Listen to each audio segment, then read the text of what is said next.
Medical Center and ran the Locke Psychiatric Intensive Care Unit at UCLA Teaching Service and was there for a few years. I was a member of the UCLA Medical School faculty for 16 years.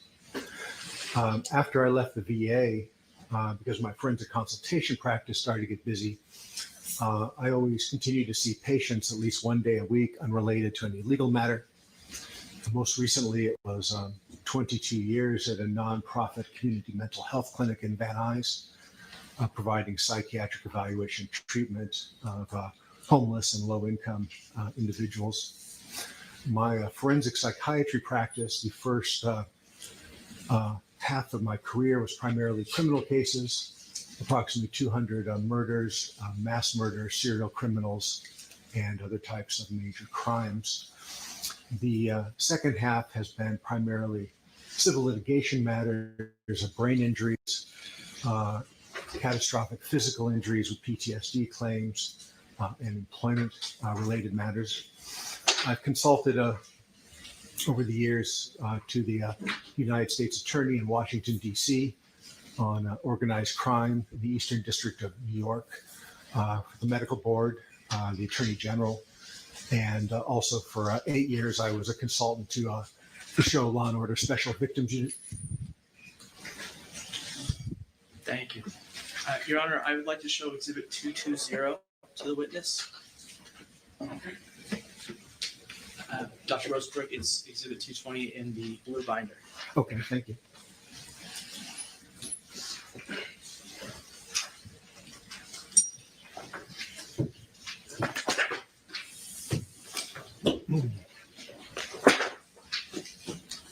Okay, I'm at 220. Are you familiar with this document?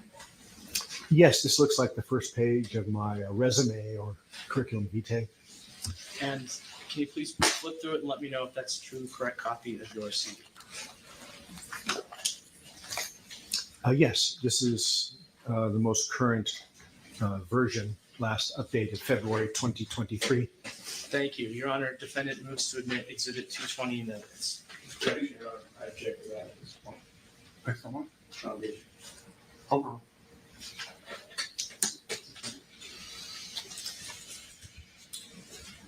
Have you been retained as an expert on behalf of the defendant Cardi B in this case?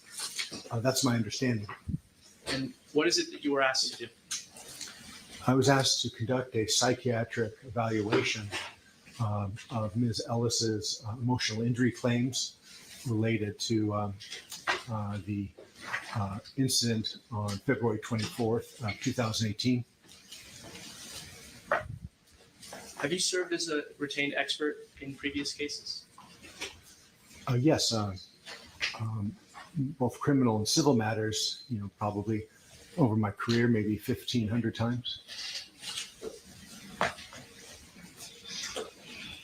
Experts are paid for their time. What is your rate that you charge for the time that you spent working on this case? So I charge, my base rate is $550 an hour, which is for reviewing records, my face-to-face examination of Ms. Ellis, scoring the psychological testing, and writing a report. My rate for testimony in deposition, which was taken in this case, or trial like today, is $800 an hour, and there's a 4-hour blocks. Does your fee depend in any way on whether your opinion is favorable to Cardi B? No, that's never been the case. And for example, I've never worked on the lien, which does involve that type of interest from my non-attorney standpoint. Do you recall approximately how long you've been engaged on this matter? I believe it's been since early 2023. Okay, and how much have you charged in this matter over those 2.5 roughly years? Well, for reviewing the records, which I've had to re-review, and additional records, examination, the psych testing, my report, preparing for deposition with plaintiff's counsel, I think I've thus far charged something a little over $30,000. Okay, and I believe you testified that you conducted a psychiatric evaluation of the plaintiff as part of your duties in this case. Is that correct? Yes, so the psychiatric evaluation is, to me, a broader term that consists of the triad of reviewing records, conducting a face-to-face examination, and scoring and utilizing the psychological testing that was administered during that examination. So it's a matter of integrating and correlating and weighing the information from those three sources. And can you please, in just a little more detail, explain what happened during that evaluation in this case? Certainly. So I believe it was in July, maybe around July 21st, 2023. So it took about, I would say, roughly 6 hours. The entire examination was audio recorded. And the first half of the examination was the administration of the psychological testing, where using gold standard psychological tests, I provided them to Ms. Ellis. I was there with her the entire time and made sure she understood the instructions, and then she filled out the answering sheets, circles or bubble and answer sheets as she went along. The second half of the day was the interview, and in accordance with generally accepted principles, whether it's a patient care or clinical setting or forensic setting like this, the interview involves a wide variety of background areas in order to establish a baseline, somebody's risk and resilience factors for developing a psychiatric disorder. So it includes, for example, a brief developmental history, education growing up, employment, social marital relationships, medications, general medical history, substance use history, if any, whether there are any family history of any psychiatric or medical conditions that are relevant and carry a genetic risk for Ms. Ellis, as well as legal issues like workers' comp claims. So a variety of background areas. And then to establish that baseline in detail, what Ms. Ellis was like, let's say in the month or so before the incident in this case, then a brief discussion of that incident, and then in detail tracing the onset and course of her reported emotional and other symptoms, and how that's affected her, in the context of also correlating that with her real life day-to-day function and any health care that she sought out and received. With respect to whether the plaintiff suffered a mental or emotional injury as a result of her encounter with Cardi B. Yes, I did reach an opinion, as with all my opinions, I reached an opinion with reasonable medical probability in that regard. Thank you. And what was that opinion? My opinion is that there is no significant evidence that Ms. Ellis sustained an emotional injury at any point in time in this case, from the time of the incident to present, with the understanding that an emotional injury, from my standpoint, consists of the onset of one or more psychiatric diagnoses in accordance with the American Psychiatric Association's guidelines or criteria, or the substantial worsening if there was a pre-existing disorder. And that, in my opinion, Ms. Ellis has never qualified for that in this case. Thank you. I believe you testified that one of the parts of your examination was psychological testing. Is that correct? Yes. Can you please briefly explain what those tests were? Yes. So, again, what's very important is first the choice of tests. I use gold standard tests that are well validated scientifically and recognized as appropriate tests for this context. So the purpose of the test is that first they have validity scales that look at how somebody's approaching taking the test and what information that says generally about how the individual may be approaching reporting an emotional injury claim, as well as on the test specifically. They then include a variety of clinical scales: anxiety, depression, PTSD, physical symptoms, substance use, cognitive symptoms, meaning things like memory, attention, concentration, personality, psychosis, a variety of factors like that. And can you please identify what tests are administered? Yes, so I administered the MMPI-3 it was either the MMPI-3 or the MMPI-2-RF. Those are the current ultimate gold standard tests. You have to pass that test, for example, to fly a passenger jet, to be in the Secret Service. You have to pass that or the other test I gave, for example, to become a law enforcement officer in California. So I gave the MMPI-2-RF or the MMPI-3. I gave the only other gold standard test of that type, the Personality Assessment Inventory, or PAI. And then something that's very secondary is I gave a brief screening cognitive test, simple 10-minute test used in primary care that looks at things like attention, memory, concentration. And can you please summarize for the jury what the process of taking the MMPI-2 or 3 test looks like? Sure. So, I first asked if the individual is familiar with it, and then that she can see the answer sheet in the booklet, have her read the formal instructions at the beginning of the test booklet and tell me that she understands them.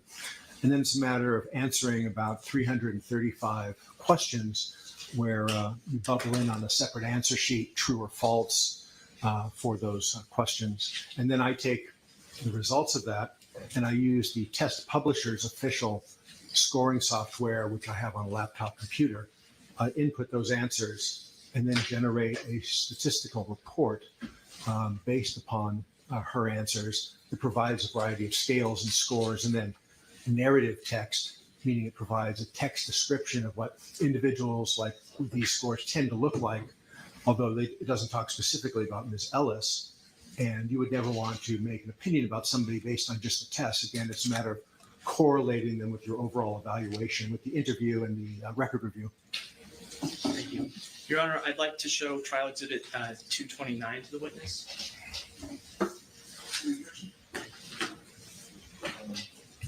Objection, hearsay.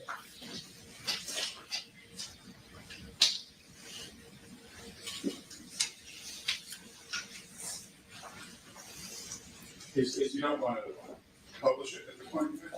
Not at this point. Oh, okay. I thought I had no objection to showing this published. Thank you. Can you please turn in the blue binder to Exhibit 229?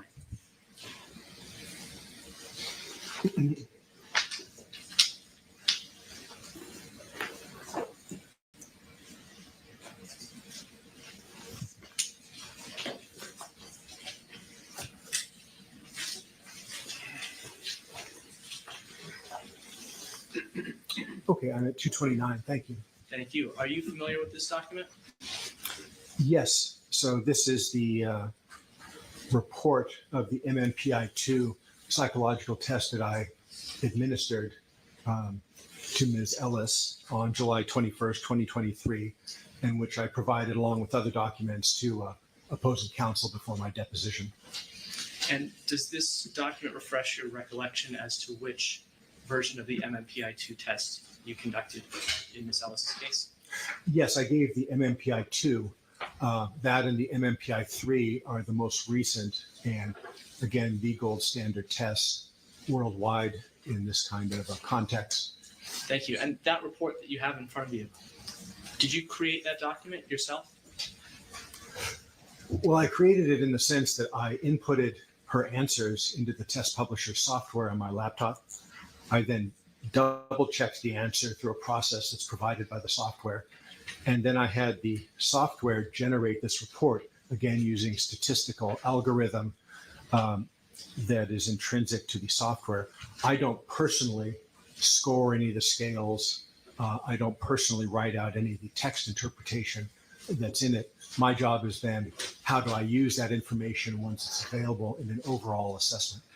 And is it fair to say that you used this report as an analytical tool in reaching your conclusions with respect to Ms. Ellis?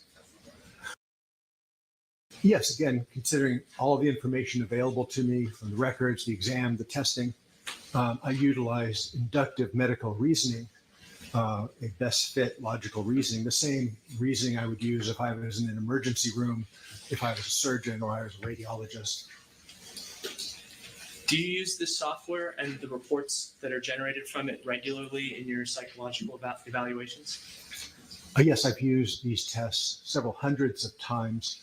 I have the highest user rating qualification from both test publishers. Okay, and do you recall when this particular report was generated? My best recollection is I generated it, shortly after the examination had been completed, but I just apologize, I don't recall a specific date. Okay, thank you. Defendant moves to admit Exhibit 229 into evidence. Objection, hearsay. Overruled. Submitted.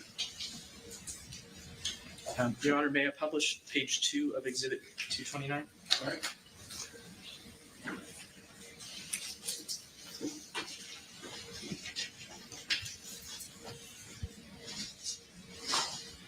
All right, and Dr. Rosenberg, you can see at the top there, I suppose you could look at the binder as well. If you turn your screen on, the top left button on the top left side, it should be on there. Thank you, Your Honor. That's much better. Thank you, Your Honor. Okay, yes, sir. I can see it now. I wasn't able to see that. Thank you. If you look at the top of the page, it says validity scales. Can you please explain what that means? Yes. So these are the most important scales of their type for this and the MMPI-3 of any test in the world, any psychological test. The validity scales look at how somebody is approaching the test.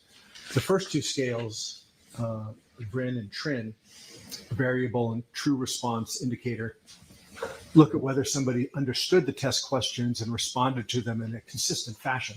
So those first have to be valid before you can go on to interpret the rest of the test. The remainder of the validity scales, the vast majority of them, look at their F scales because they look at infrequent responses. These scales become more and more elevated if an individual endorses or answers questions endorsing symptoms that are infrequent, meaning that even somebody who actually had that mental disorder would not actually endorse them. And these scales are scored against a large statistical population, cross-section population of the United States. And then the last couple scales, the L scale, looks at a different type of potential manipulation, portraying yourself in an overly positive or virtuous light. And then the last one is just a correction to that. Thank you. And what do Ms. Ellis's test results in this case show you? I'm sorry, specifically with respect to the validity scales. Yeah, so looking at these, it's more fun to do it from memory, but looking at these scales, they demonstrate that when Ms. Ellis took this test, that she generated scale elevations in the range that only reasonably could be interpreted as either severe symptom exaggeration or symptom fabrication. From a psychiatric standpoint, obviously, I'm not giving a factual opinion. So if we look at F, the third one over with a T-score of 83, so these are compared against a normal bell curve of statistical scores where a T-score of 50 is in the middle. And every time you go out 10, you're going out another standard deviation. So at a T-score of 83, the F scale that looks at things like anxiety, depression, PTSD, she generated a score more than 3 standard deviations above the norm. And statistically, only 48 people out of 100,000 would actually generate that score, even if they really had the condition. If we then look at the other scales thereafter, the FS scale, S is for somatic, meaning physical symptoms. The FBS, which is the fake bad scale or symptom validity scale, and the RBS scale, those look at physical health symptoms and they look at cognitive symptoms like attention, concentration, primarily if you're evaluating a brain injury claim. And so on those scales, with the understanding that, as I'll discuss, Ms. Ellis has not sought out any type of, from my review of the Kaiser records in my audio record interview, any type of physical health problem whatsoever, and certainly hasn't had a brain injury. These elevations are extraordinarily high. The FBS, or fake bad scale elevation of a T-score of 102, at 5 standard deviations above the norm, only 2 individuals out of 1 billion would actually have that score if he or she had the actual disorder. So, these are extremely high. They're far beyond the range of somebody who could just be distressed and is trying to emphasize how distressed she is, or so-called cry for help. These are in the range of elevation that no individual, even with the conditions, would reasonably have at that statistical elevation, putting aside that she doesn't even claim those types of symptoms in the first place. Thank you. What types of symptoms would that be? So for the FS to have an elevation on F sub S, which is somatic or physical, especially a significant elevation, you would have to have a serious physical health condition. Let's say you have cancer, or you recently had a heart attack, or you're in heart failure, or you have uncontrolled diabetes, things like that.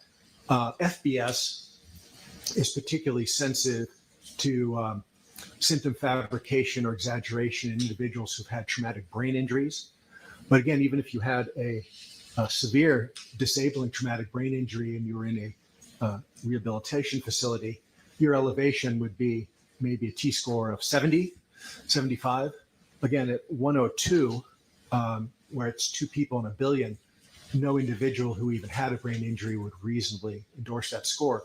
Where again, they get elevated the more and more you endorse symptoms that no person who actually has the condition would actually report those symptoms. And then RBS is cognitive. So again, it looks at things like attention, memory, and concentration. And again, hers is elevated in the range of 4 standard deviations. So, it would be well over 100 million to 1 that she would actually have those symptoms. Thank you. Can you please turn to page 10 of the report? Of this psych testing report? Yes.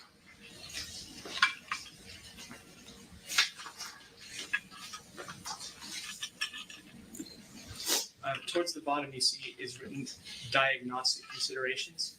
Yes. Can you please explain what that section is saying here? Yes. So again, the report doesn't talk about Ms. Ellis specifically. It talks about, at a statistical level, individuals who have these scales and scores tend to look like this. And the diagnoses that are suggested are rank ordered in the priority of how likely they are. And so the first diagnosis listed is malingering of somatic and or cognitive symptoms, primarily generated by the elevation of the F sub S, the fake bad scale, and the RBS. And so, and malingering refers to the intentional gross exaggeration or otherwise fabrication or manipulation of symptoms for secondary gain in the field of psychiatry, and is actually in accordance with the American Psychiatric Association's published guidelines. And again, this section of the report, like everything else, this was generated as a result of the test publisher software. Is that correct? Yes, the test publisher software, the statistical scoring, which involves hundreds of thousands of individuals, and then detailed mathematical statistical algorithms that are used to score this test and prepare this report. You testified earlier that there were other psychological tests that you administered. Are the results of those tests similar with respect to symptom exaggeration or fabrication? Well, I'd say yes and no. The other test, the personality assessment inventory, does not have as sensitive of validity scales to detect exaggeration or other manipulation, though it does show some evidence of that. But when we look at the clinical scales on the personality assessment inventory, Ms. Ellis generated such huge elevations for scales like anxiety, physical symptoms, PTSD, depression, again, several deviations above the norm, that make no reasonable sense unless somebody was actually, for example, so ill that she required inpatient psychiatric care on medications, was critically ill or terminally ill with physical health conditions. The other inconsistency is that on the MMPI-2RF, she scored, accepting her symptoms at face value, she scored very high on symptoms for paranoid thinking at the level of somebody with a paranoid psychotic disorder like schizophrenia. And that was not seen on the PAI. So that would be an inconsistency between them. But it also would be another example of symptom endorsement that makes no reasonable sense except for intentional gross fabrication or outright fabrication of symptoms in this case. At that level of paranoid thinking, again, would be like a uncontrolled schizophrenia requiring acute inpatient care on medication. But by the same token, taking it at face value, it is, from my standpoint, of relevance to the trier of fact in evaluating somebody with that degree of paranoia and suspiciousness, how that individual reacts to or responds in neutral situations, social situations, potential arguments.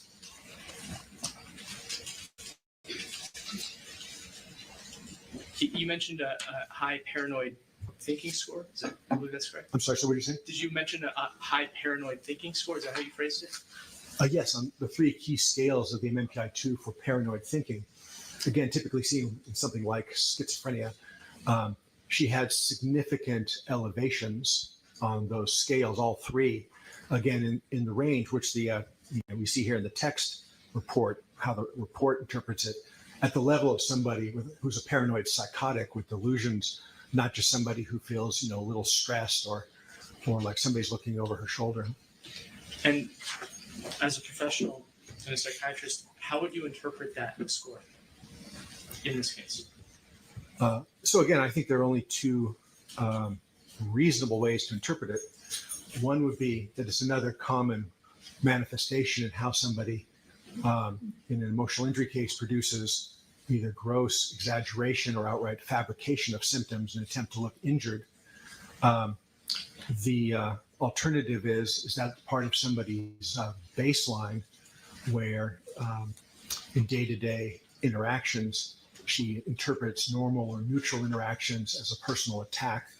But the only other reasonable alternative, taking it at face value, would be she actually has a psychotic mental disorder like paranoid schizophrenia with things like hallucinations, believing that there's a plot to have her killed, satellites are watching her, her phone is bugged, things of that sort. And based on the other elements of your examination, did you make a conclusion as to which one of those would be true here? Well, I think reasonably from a psychiatric standpoint, given all the other information available to me, the reasonable interpretation is that it's another example of severe symptom manipulation, exaggeration, or fabrication. But again, it also has to be considered, again, from a factual standpoint for the trier of fact. Does it demonstrate paranoid thinking that can affect how somebody reacts in a situation or a disagreement? But to be clear, are you diagnosing Ms. Ellis with, for example, schizophrenia? No, that makes absolutely no sense whatsoever. Why not? Well, because in schizophrenia, and obviously there's a spectrum, there are individuals who are very well controlled on medication. I know I've had schizophrenic patients, who are like run corporations and do very well, but the vast majority tend to have very severe and chronic courses, often homeless in mental institutions.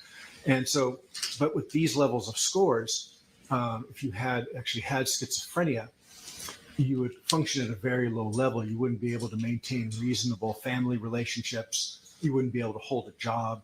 You wouldn't be able to function in major life activities. And again, you would require psychiatric hospitalization and antipsychotic medication. Did you diagnose Ms. Ellis with any psychiatric conditions?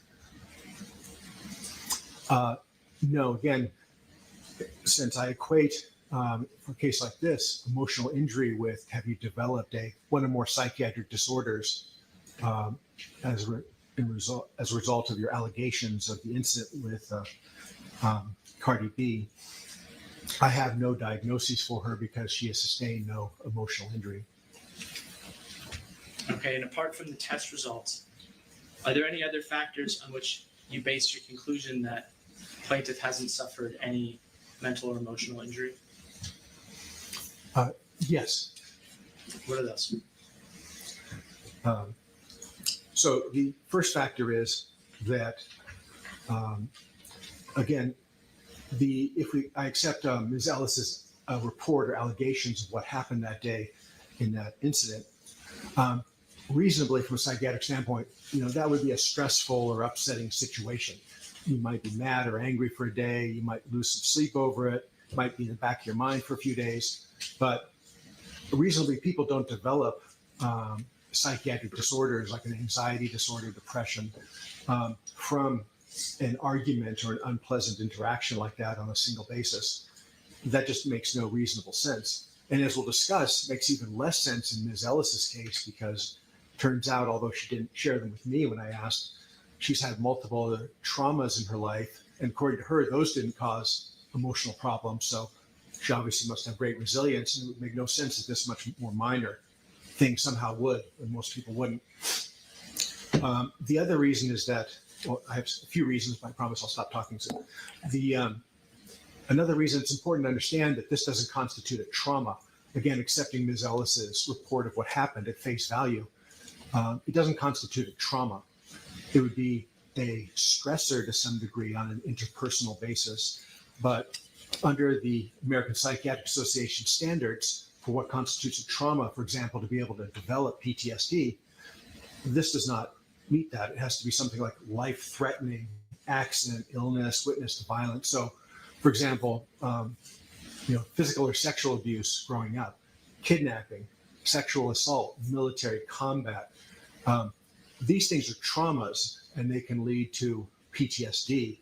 An argument or unpleasant interpersonal interaction isn't a trauma and can't lead to PTSD. And that's particularly important for us since some of Ms. Ellis's most dramatic scores on the psych testing have been profound elevations of PTSD scales, again, in a range where no individual who actually had PTSD would reasonably generate those scores. Are there any other factors?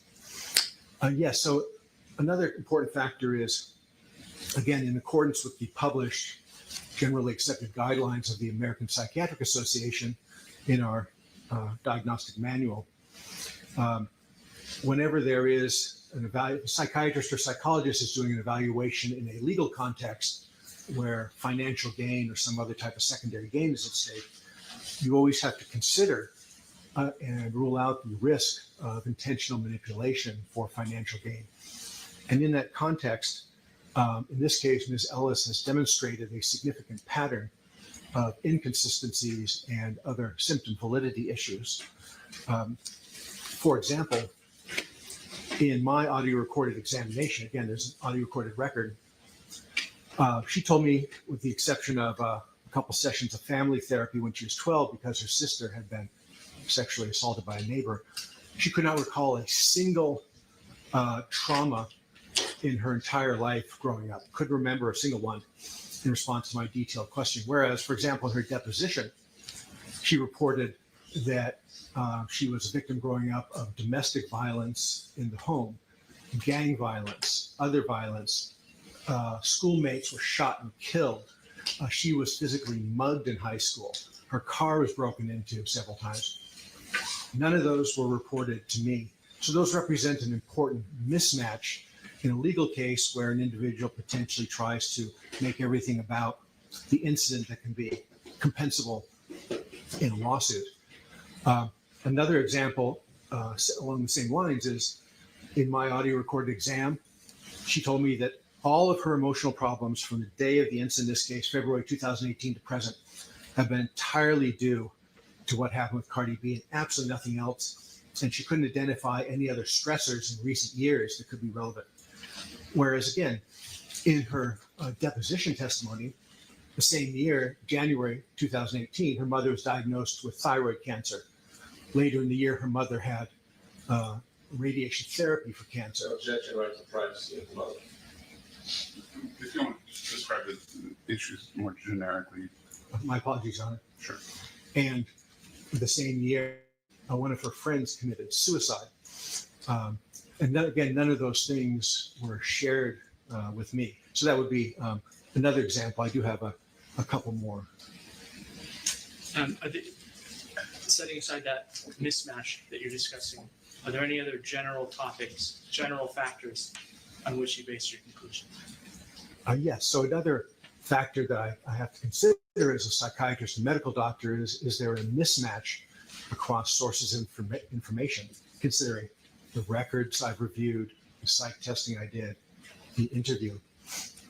So another factor, which is very important, is to correlate somebody's subjective, meaning what she reports, emotional injury claims of injury, with real life day-to-day function as a more objective measure. So in this case, if I accepted Ms. Ellis's reports at face value, particularly with the psych testing, she would have profound off the charts PTSD, profound disabling depression, anxiety, profound disabling physical health conditions. Whereas when I compare that to her real life function, she's had intact relationships with her, loving relationships with her family, which would not be reasonable in the context, particularly of profound PTSD. That she's, in a few months after the altercation and continuing to the present, she's had a job that not only has been higher paying for her, but has been more demanding, requires top, excellent interpersonal skills, how to deal with people, troubled youths, and emotional resilience, and has, per her deposition, performed it well. Again, total mismatch. She also reported to me that since the incident, she's traveled to Hawaii, Las Vegas, Mexico, though she couldn't remember supposedly that if she had gone to other places or how many times. And again, even if you look in the psych testing report that was generated, particularly with severe PTSD, you don't want to leave your house. You don't want to interact with people. You withdraw from your family. The future looks bleak to you. You don't have a job. These things are completely contrary. Thank you. No further questions. All right, Cross. Yes, thank you, Your Honor. Thank you all. Good afternoon, Dr. Rosenberg. Good afternoon, sir. I took your deposition on August 5th and went over all of your opinions, correct? We went over all my opinions, but it's very clear that you didn't ask me for all the factors in support of my opinions. Okay. But I did take your deposition and took about 2 hours, a little bit less, correct? Yes, sir. You were extremely polite and professional, which I appreciate. Thank you, Doctor. So you testified today that you billed $30,000 in this case. Is that often the charges that you bill for the type of case that's litigated and without the time for trial, of course, up until trial? Is that a reasonable amount of billing in a case like this? I would say in a complex case that spans over years, that's probably true of maybe 25% of my litigation matters that I work on. Okay. And in addition to the $30,000 that you received, you were also paid $1,800 by my office, correct? Yes, sir, for my deposition fees. And for today, you're being paid another $10,000 to prepare and appear here and testify and go back and forth. Is that fair? I think that's reasonable. Yes, sir. Could it be higher than that amount? I don't think so. I think that's a reasonable estimate. So my estimate is about $40,000, right? Yes, sir. I think that's very reasonable. And in the past 29 years, you testified at your deposition, or I can ask you now, isn't it true that in 70 to 80% of cases, you testified on behalf of the defense up until recently, correct? Yes. And there's a well-known lawyer that we all know, no need to mention names, but recently he's been giving you some more work, so your 70 to 80% has gone down to 60%, correct? More work on the plaintiff side. That's correct. And as far as the attorneys, Cardi B had an attorney before Mr. Kossoff and other lawyers. In working with their firm, you worked in 5 other cases with them? That sounds about right, sir. Yes. And with their new law firm, Davis, Wright, and Tremaine, with Mr. Peterson, Mr. Lamb, and all the other attorneys involved with them, you worked in 15 cases with their office, correct? Objection. Same facts. Oh, Yes, over the past 20 years or so, that's correct, though I've never worked with these particular attorneys before.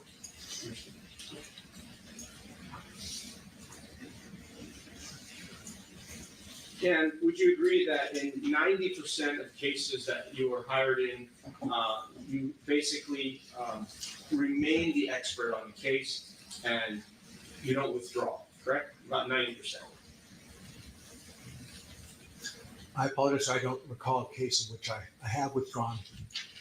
So are you saying that every single time the defense hires you in a case, you remain the expert in that case without giving them an opinion before you testify? Objection, this states. Is that what you're saying, sir? assistant. So when you were hired by Cardi B's office, by her lawyers, when were you hired? I believe it was sometime early in 2023. And when you were hired in 2023, did you ask, well, strike that. Did you examine Emani Ellis in 2023, correct? Or was Yeah. it 2024? Sorry. Sorry, I mean to interrupt you, sir. I believe it was July 21st of 2023. Did you ever do any type of examination on Cardi B at any? Given that that would be inappropriate since she wasn't the plaintiff with a psychiatric claim, I did not, sir. Right, but she was involved in some type of altercation, correct? Objection. Incomplete hypothetical. I don't think it's relevant. It's not relevant whether she has any damages or not. And what is your understanding as to what is the basis of this claim? What is Emani Ellis's claim? Why is she here in court? My understanding is that she felt that she was verbally mistreated by Cardi B, including foul or demeaning language, that Cardi B touched her face with a long fingernail and caused some injury to her face, and that also resulted a month later in Ms. Ellis being fired from her security job. Okay. Do you know, in psychiatry, do you treat patients that deal with assault and battery? In my patient care practice, putting aside legal matters, Yes. Let me just object for being ambiguous as to deal with. Assistant. Do you, I'll strike that. Have you treated patients for injuries related to assault and battery in your career since 1994 as a psychiatrist? a few hundred times, from very simple to extremely severe injuries. When you say simple, what is an example? What are you saying to us? Yes. So by simple, I don't mean to say it's not important or it's not serious to the person, but I mean, for example, let's say somebody being pushed or a hand on a shoulder in an aggressive way or something like that, all the way up to people who are beaten and kicked on the ground with skull fractures and being hit over the head with clubs and pistol whips, a variety of things, stabbed. And when you treated the various patients, would you treat them more than once? The ones that you're speaking of?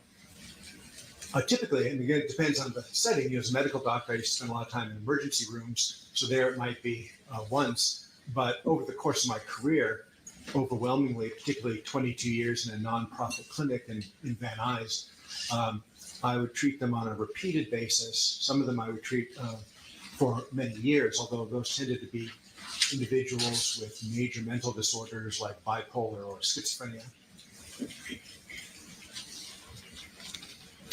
Okay, and if you could just look at the other binder on your left, please. Pardon me one sec, sir.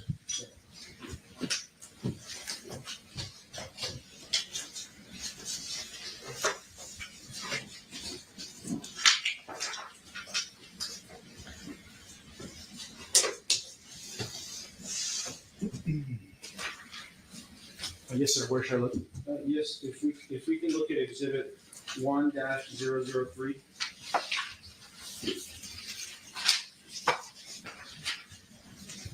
I'm there, sir. At the time of your deposition, had you reviewed this case? Objection. Beyond the scope of direct. As best I recall, sir, I had not reviewed this particular page. Do you remember in your deposition, I asked you if you'd reviewed all of Miss Emani Ellis's medical bill? Do you remember that? I apologize. I vaguely remember that, and I don't remember what my answer was. Is he designated for medical bill? No. Then I don't know why we're going down this road. Okay. Thank you very much. If we can go to exhibit number 2. I'm at exhibit number 2, sir. You reviewed the medical records and bills of Dr. McKinsey, correct? Yes, I haven't done so recently, but I did earlier in this case. And we went over this together at the time of your deposition, and you expressed that for purposes of workers' compensation, the treatment was reasonable, but maybe for this case it's not. Do you remember testifying to that, Doctor? Objection beyond the scope of direct and also beyond the scope of the executive session. Do you have his resolution? It's in the trial. Trial. What's in the mind?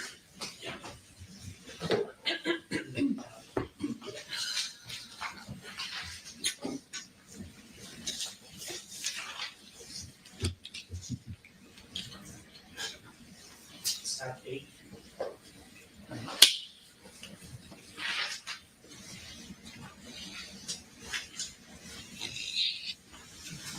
The difference.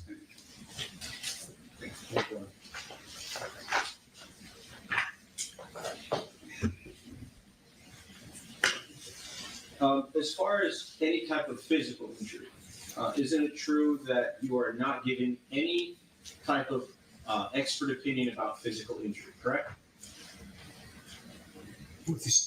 Aside from her inconsistent reports of whether or not she was actually touched on the face by the fingernail, that's correct, sir. I'm not a plastic surgeon. Other than that, I'm not giving any testimony with regard to physical injuries. And when she came to your office, did you examine her face to see if she had a scar? As I do So with, yes or no? I'm sorry. well, I observed her across the table for several hours. I didn't specifically examine her face. Did you- on that. Did you have an intention to look for the scar on her face? Yes or no? Yes. Did you physically go up to her face and look to see if there was a scar? No, sir. That's it. Are you giving any opinions about Miss Emani's physical scar on her face, whether she has one now, she had one from this incident, anything to do with her plastic surgery? Giving any of the opinions about that? Objection, incomplete hypothetical, also beyond the scope. Also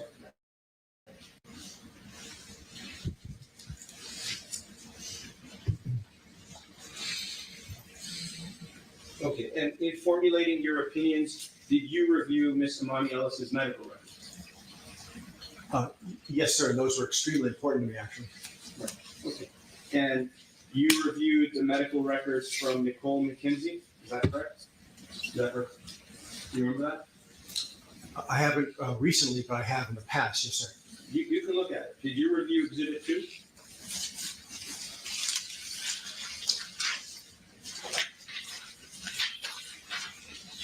Yes, sometime before my deposition, but I've not looked at them since. And you reviewed Exhibit 3?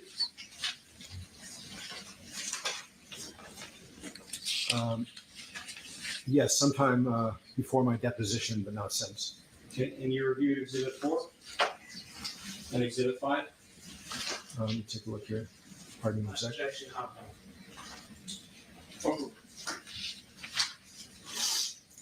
As best I recall, yes, but not recently. And in formulating your opinions, did all of these exhibits assist you in your formulating opinions and coming up with your opinions for us today?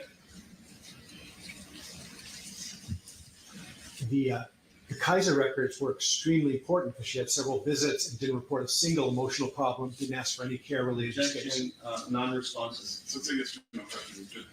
Did you rely on the records informing your opinions? Only the Kaiser records. I didn't ask you about the Kaiser. Oh, I'm sorry, you had asked me about the Kaiser records earlier. You mean just the ones that I'm looking at in the notebook?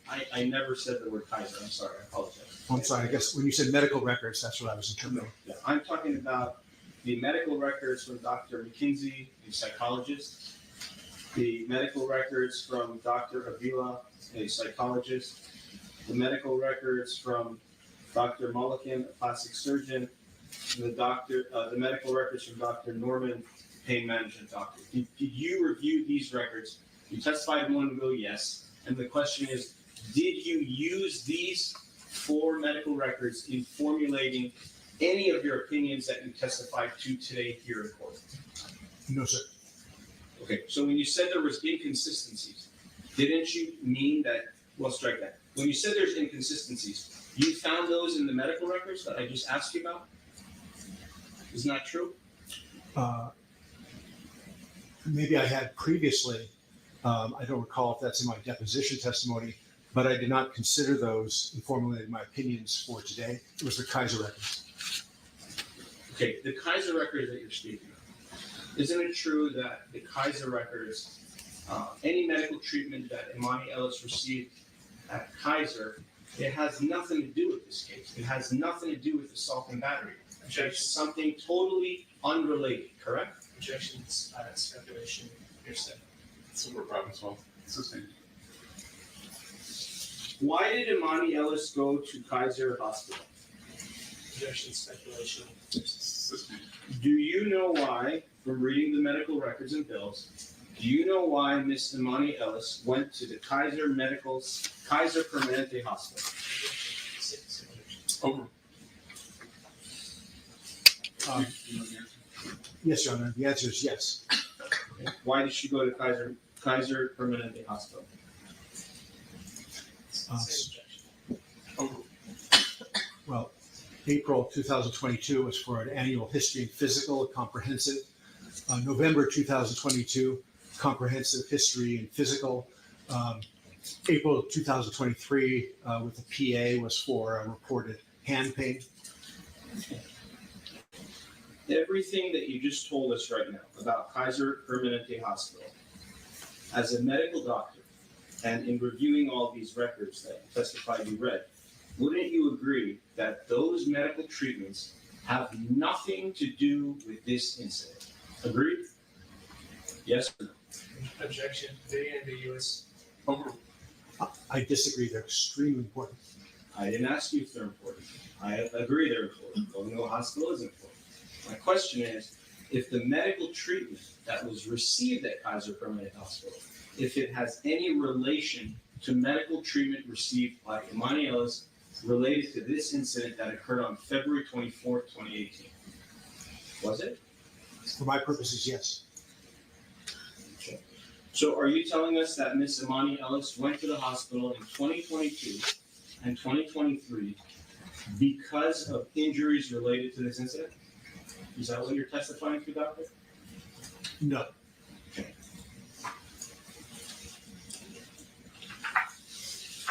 I understand what you're saying. What you are telling us is you used some of the medical records from Kaiser Permanente Hospital to formulate some of your opinions in this case. Is that true? Maybe Yes, I'm sir. wrong. Okay, that's true. Yes, thank you. And you use that for your different type of studies, your MMPI studies, and all types of different testing that you did, correct? Objection, very ambiguous. Over 5. Sustained. But just so we're clear, the actual treatment didn't have to do with assault and battery or a physical injury. Is that correct? Objection, very This ambiguous. has been asked and answered several times.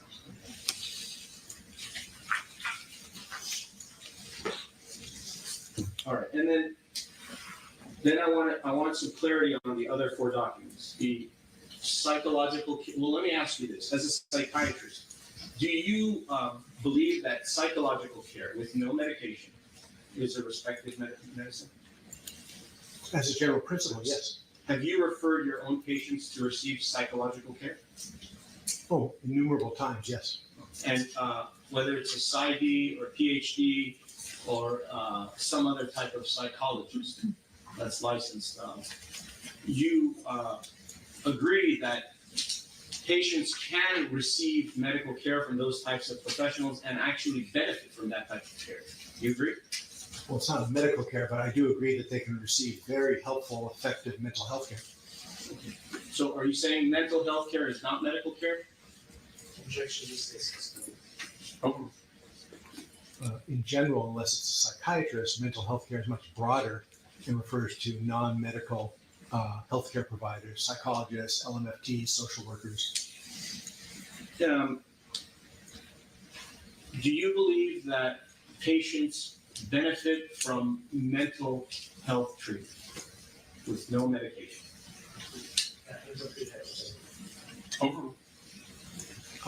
For the appropriate indication, yes, sir. And how does it help if they go to a psychologist and they talk about their problems? From your perspective, you're a psychiatrist. You are the man who would know. So when a patient goes to a psychologist and they talk about their problems, and they explain their problems, why does that help the patient? Why? Objection made. I don't know that it's relevant, so if you can establish some foundations to why we're talking about other patients. Did Emani Ellis receive psychological treatment in this case, based on your review of the medical records and medical bills, from 2 different psychologists? True? Yes. And from your review of the medical records, she went to 7 treatments with Nicole McKenzie and other doctors from her office. Is that true? Objection beyond the scope of this expert's designation. Overruled. That sounds about right, sir, yes.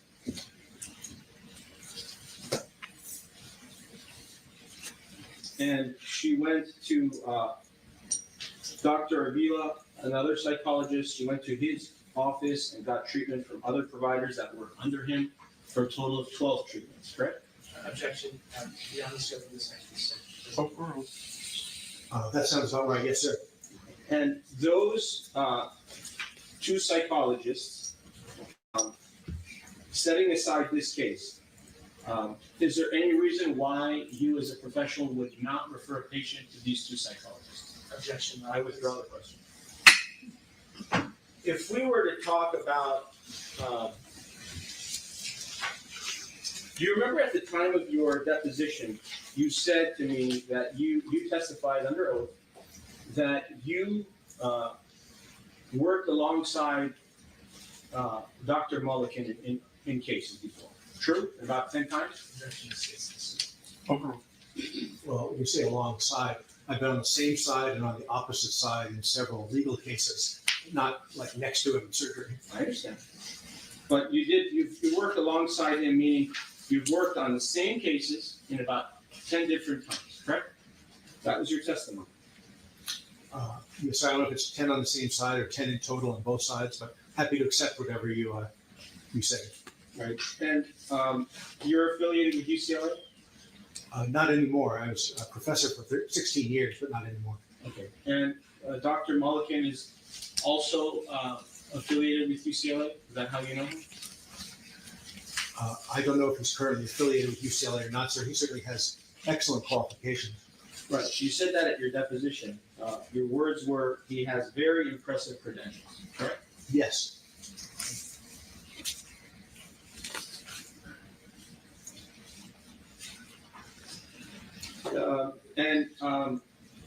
Do you know Dr. Mulliken to be a clinical associate professor at UCLA?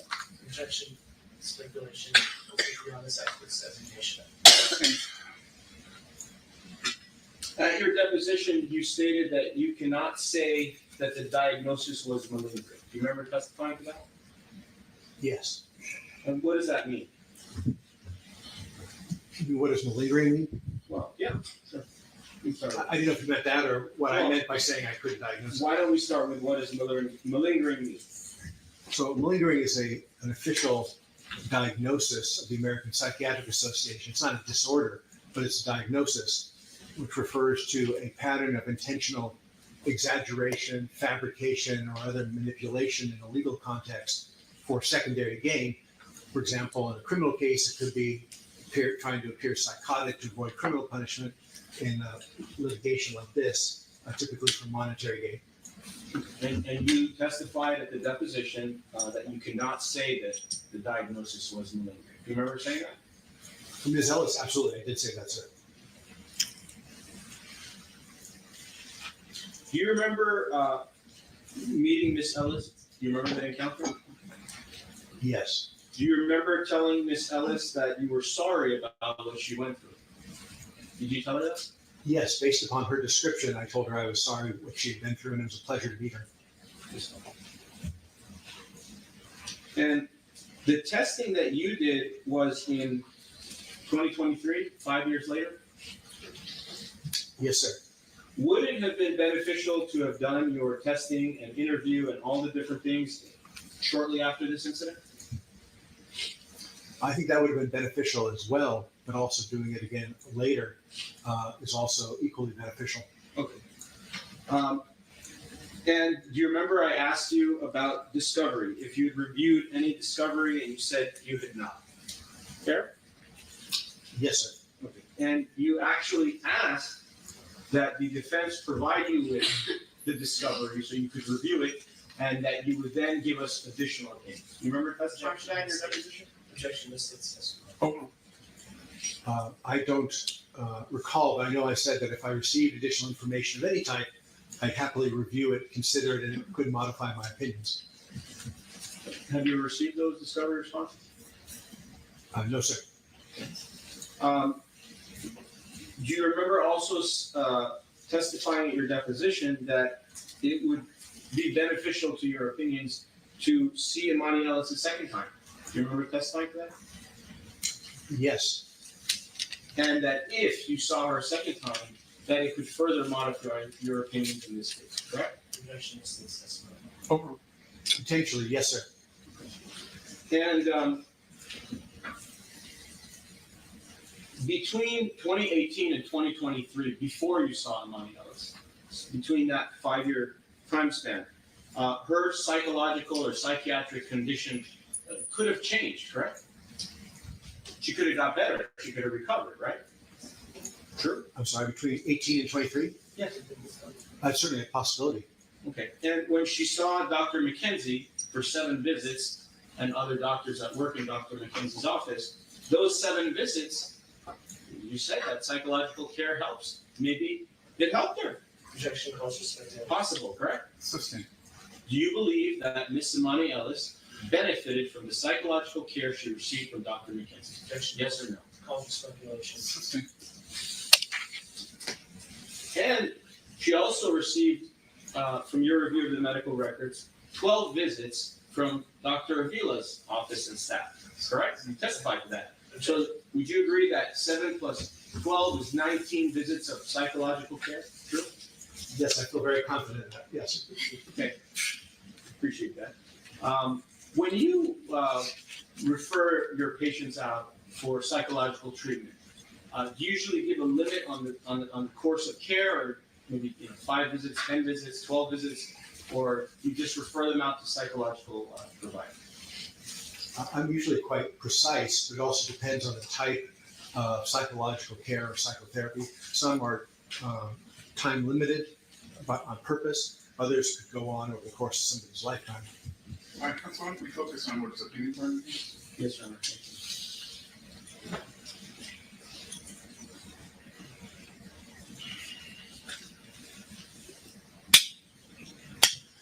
Okay.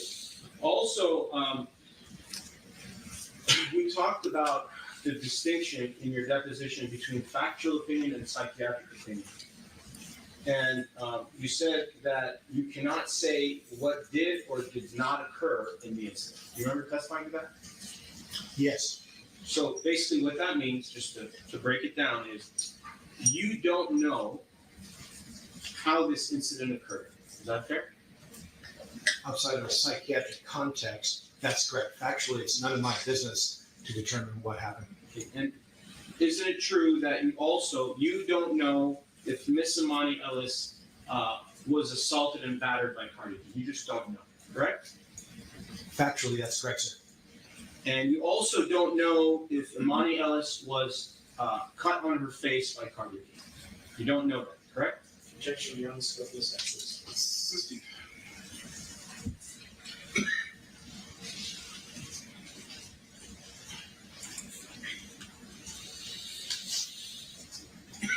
Have you ever spoken with Cardi B at all during the course of this case?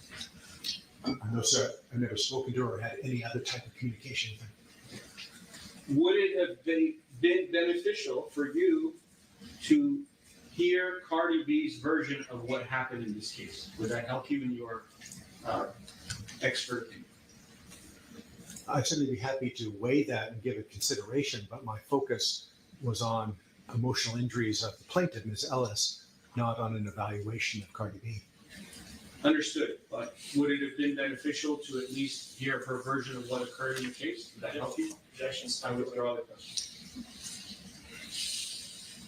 Thank you, Doctor. No further questions. It's a privilege to see you again, sir. Thank you, Doctor. Thank you. All right, redirect. Just a few questions.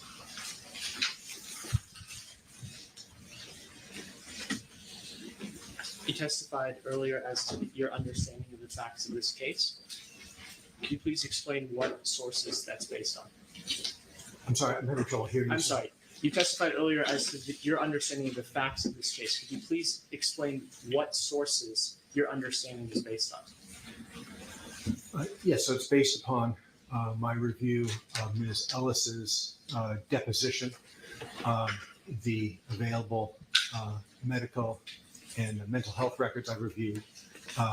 Again, the understanding, several of them I haven't reviewed recently. It's also based upon my detailed audio recorded several-hour interview with Ms. Ellis. And again, in the course of doing my interview, I accept hypothetically at face value that what she's telling me is correct. And then later I form my opinions, which may include opinions regarding symptom validity. But it's not my role to make a factual determination. And all of those sources that you've reviewed, the facts come from Ms. Ellis or statements that Ms. Ellis made. Is that correct? Yes. And does that make sense to you that you would rely on Ms. Ellis's own statements in forming a diagnosis or lack of diagnosis as to Ms. Ellis? Objection outside the scope. Over. Well, if it was a patient care setting, you typically rely only on what the patient tells you and accept at face value, that the person's there for help. In a legal context, it's not appropriate for me to accept what somebody says at face value without corroborating it against psychological testing and available records.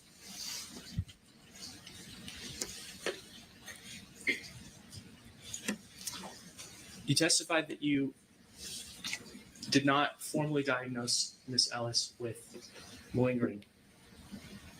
What does a formal diagnosis of malingering require, and why did you not? Scratch.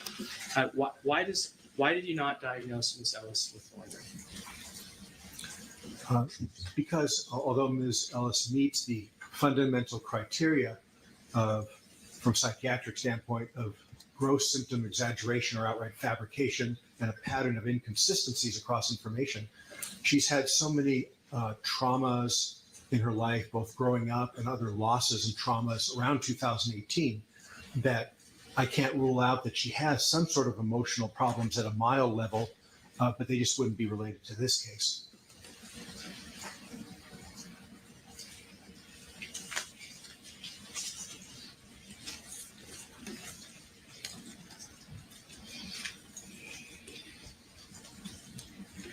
You evaluated Ms. Ellis 5 years after the incident, according to Ms. Ellis. Is Yes. that correct?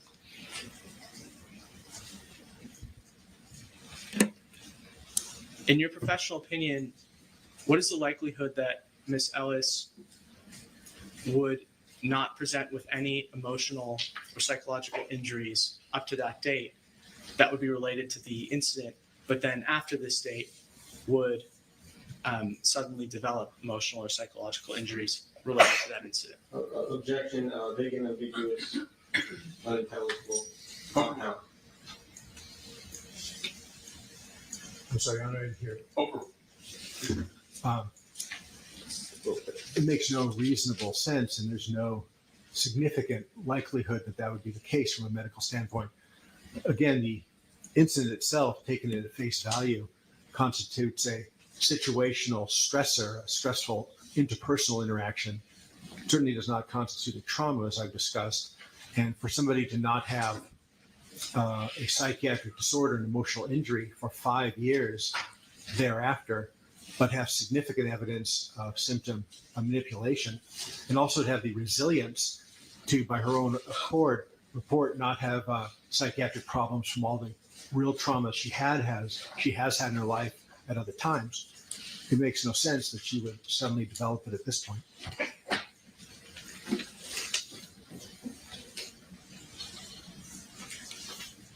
Thank you. Give me just a minute.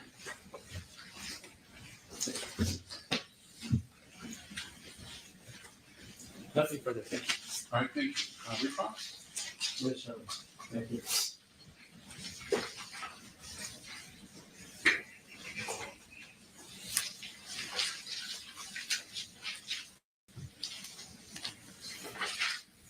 For any type of other types of injuries that you brought up,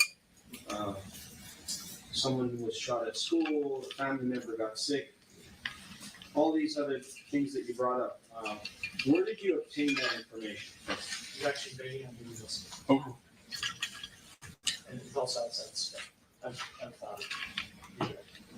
Sustained. Did you see any other psychological records or bills related to Emani Ellis prior to this incident? Outside the scope. Sustained.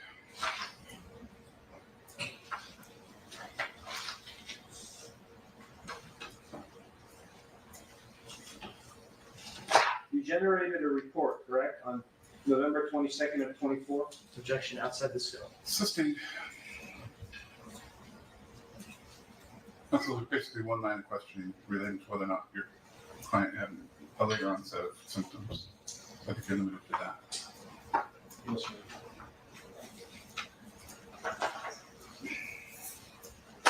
When you said, when counsel just asked you some questions about inconsistencies and malingering, you said there were inconsistencies. Where were there these inconsistencies? Was it the time when you interviewed her one time, or was it in the medical records?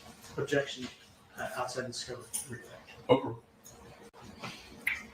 As I had tried to explain, it was a combination of my review of the records, the psychological testing, and my interview, comparing those as well as intrinsic validity issues within some of those sources. Which medical record shows an inconsistency? Which one? The extremely important Kaiser medical records. What does the Kaiser medical record say that's inconsistent? That in, again, April 2022, she went for complete history and physical. She specifically denied any kind of mental health issues, specifically denied anxiety, sleep problems, had no reported mental health problems, no request for care. Same thing in November 2022 with Dr. Ahmad. And then in April 2023, when she went in for her hand pain with the nurse practitioner, they also did a review of systems and asked her about symptoms across the board, which is typical for Kaiser. Absolutely no emotional problems whatsoever, no request for mental health assistance. Okay. So are you telling us that when Emani Ellis went to Kaiser Permanente on the day of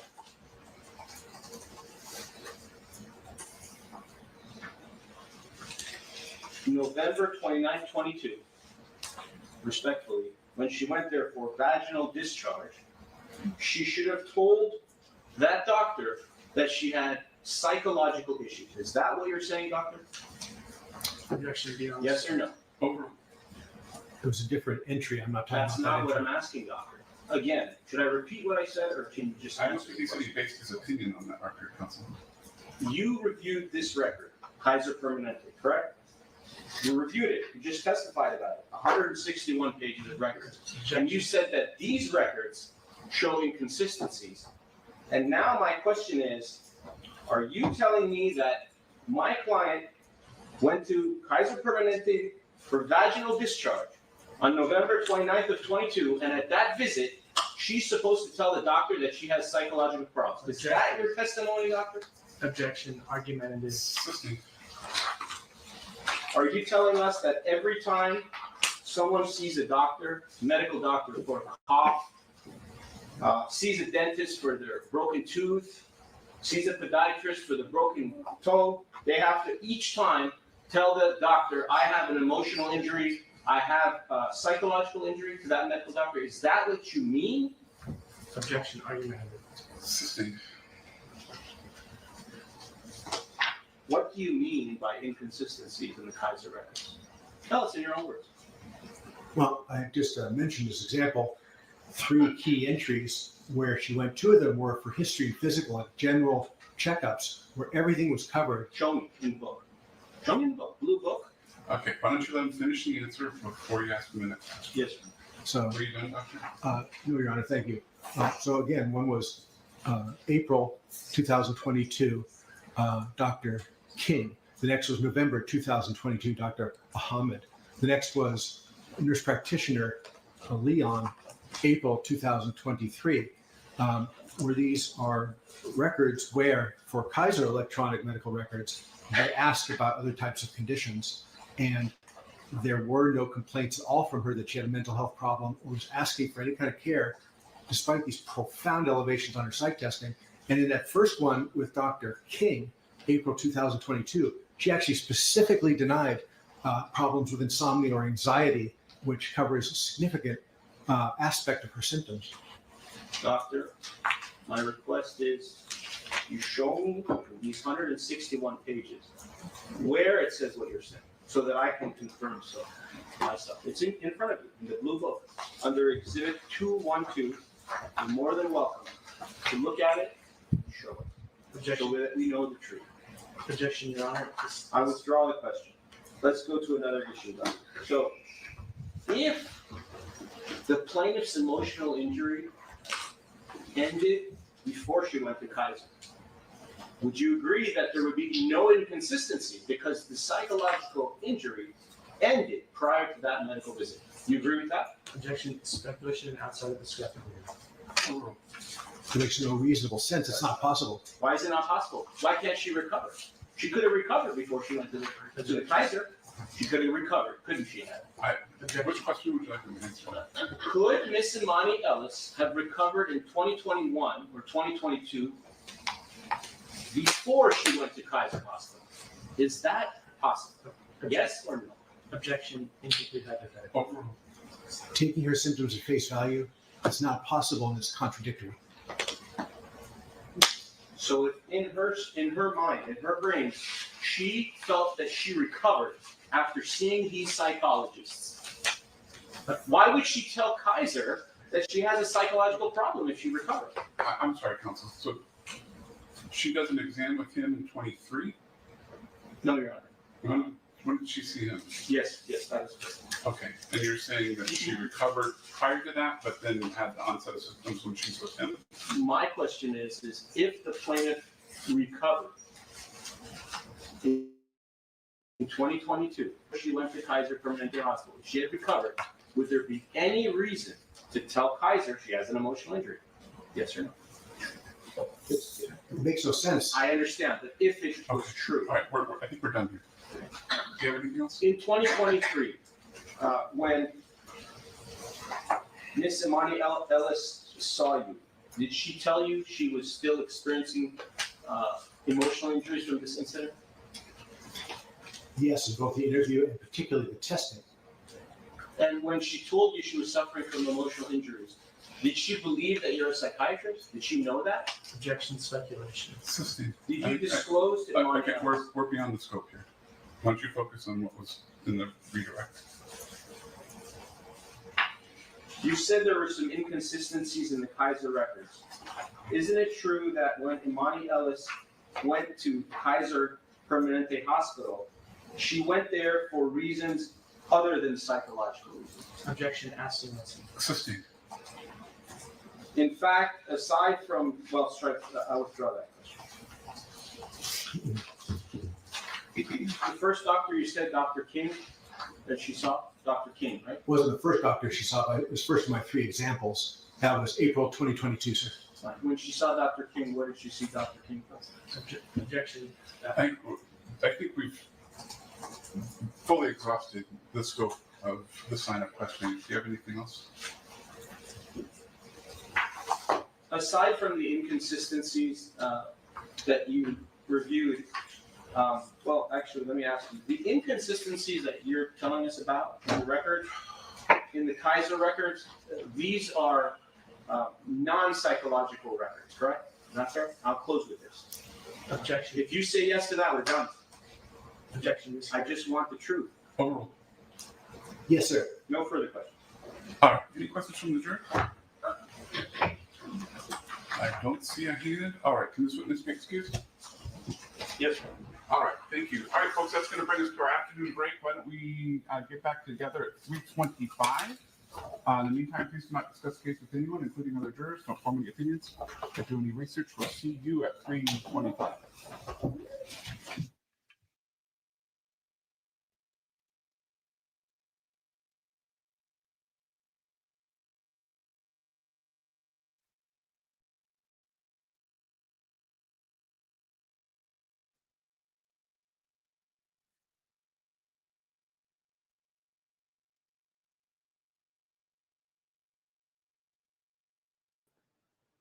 Trey, are we on a break? Where there was an Oh, argument with there we go. Hey y'all. Hey C6. Saturdays. Did you work your office? Please raise your right hand. Do you solemnly state that the testimony you may give and the cause now pending before this court shall be the truth, the whole truth, and nothing but the truth, so help you God? I do. May I please have you state and spell your first and last name for the record? It's David Finke, D-A-V-I-D, F as in Frank, I-N-K-E. Perfect, thank you. You may take a seat. Please watch your step.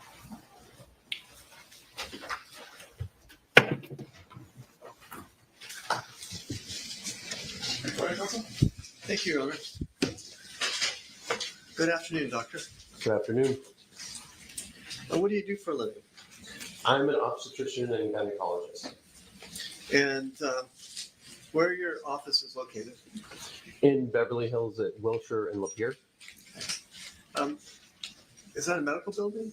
It is. It's the Beverly Hills Medical Building, I think. And were you in those offices in February of 2018?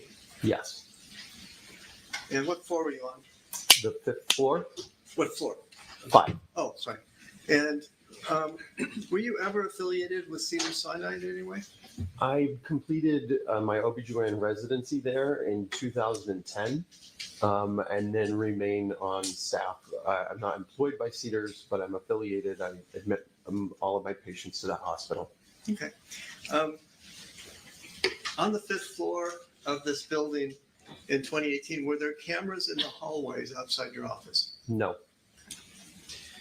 And did your office sometimes make special arrangements for celebrity clients for privacy or security purposes? We do. And in 2018, did you have an open, well, should I put this, an open office on Saturdays? Did you work on Saturdays?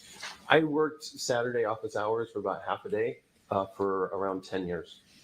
To your knowledge, did anyone else in that building have Saturday office hours? No. Objection calls for speculation. In February 2018, did that building have a building office? Yes. And what floor was that on, if you know? 4. Okay. And did the building have a receptionist? Not a receptionist. Okay. Do you recall an incident in February 2018 where there was an argument with a security guard? Yes. Okay. And is that security guard in the courtroom? Yes. And could you point her out, please? Miss Ellis? Thank you. How did you learn of the incident? I was in my office in my office's office, and then heard a lot of yelling. So I immediately got up, ran down the hall, and went out into the hallway. Do you have a clear memory of what happened next? Yes, Any particular reason that you have that clear memory? it's never happened before. And what did you do after you ran down the hall towards the yelling? As soon as I got into the hallway and realized what was going on, my receptionist was between the plaintiff and the defendant, and there was a lot of yelling, a lot of finger pointing, and at one point, my receptionist was struck, not hard, but I remember it was like on the shoulder kind of thing. I think it was her right shoulder. And there was a phone in the security guard's hand, and the phone kept going back from the ear to point and then back to the ear. And at one point, kind of both hands were kind of flailing, but not closed fists or anything like that. More swatting. Did your receptionist show you a cut on her forward afterwards? I believe so. Very minor. Okay. And what is the receptionist's name? The woman who was between Ms. Ellis and Cardi B? Tiara.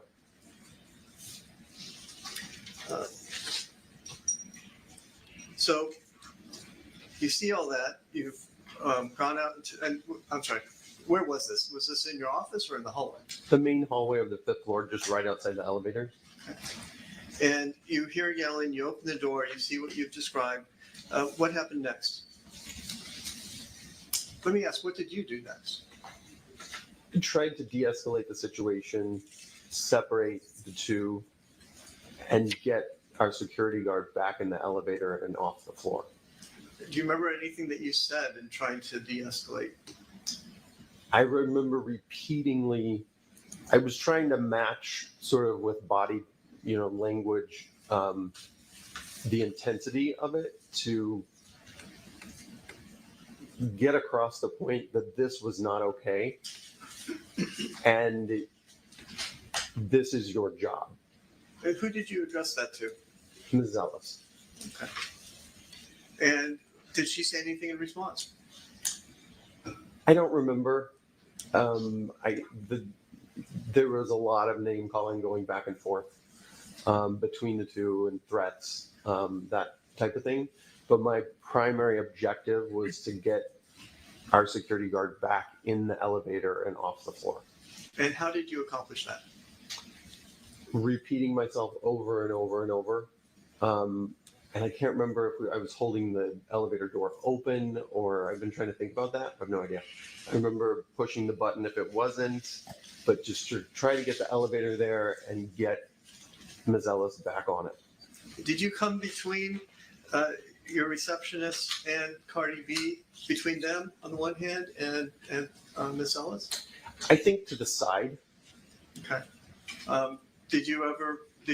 What did you tell her to try and get her to move into the elevator?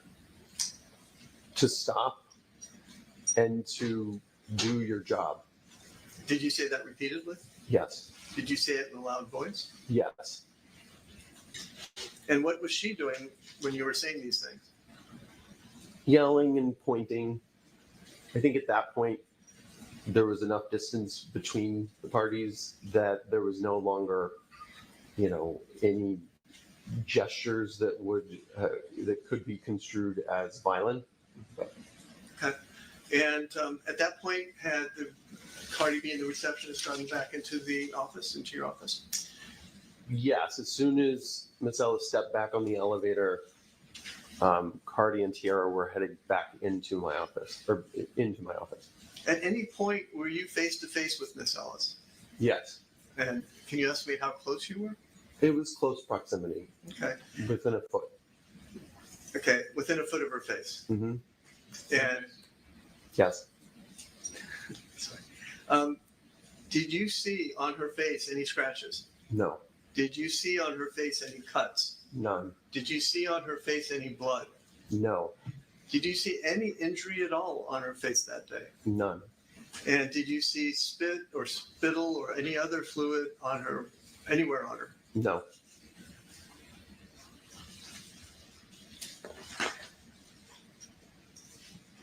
During the course of this, did you hear Ms. Ellis say something to the effect, and I apologize, I will fuck your shit up?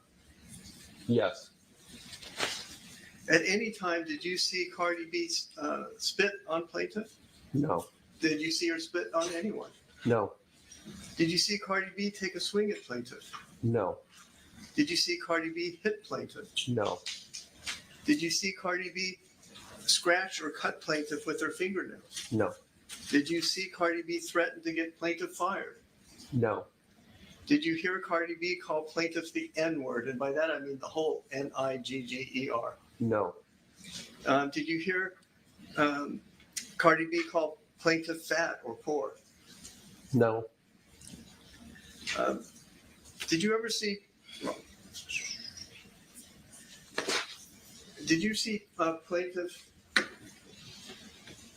I take it you saw Plaintiff hit your receptionist. Is that correct? Yes. At her deposition, Plaintiff testified that she was, quote, just focused on getting downstairs, close quote. Is that consistent with what you saw? No. Okay. And why is it not consistent with what you saw? It took me, I would have guessed 30 to 45 seconds to get her to get back on the elevator. After you got Plaintiff in the elevator, what did you do next? Went back into my office. And did you examine Cardi I saw her that day, yes. in a patient room? Yes.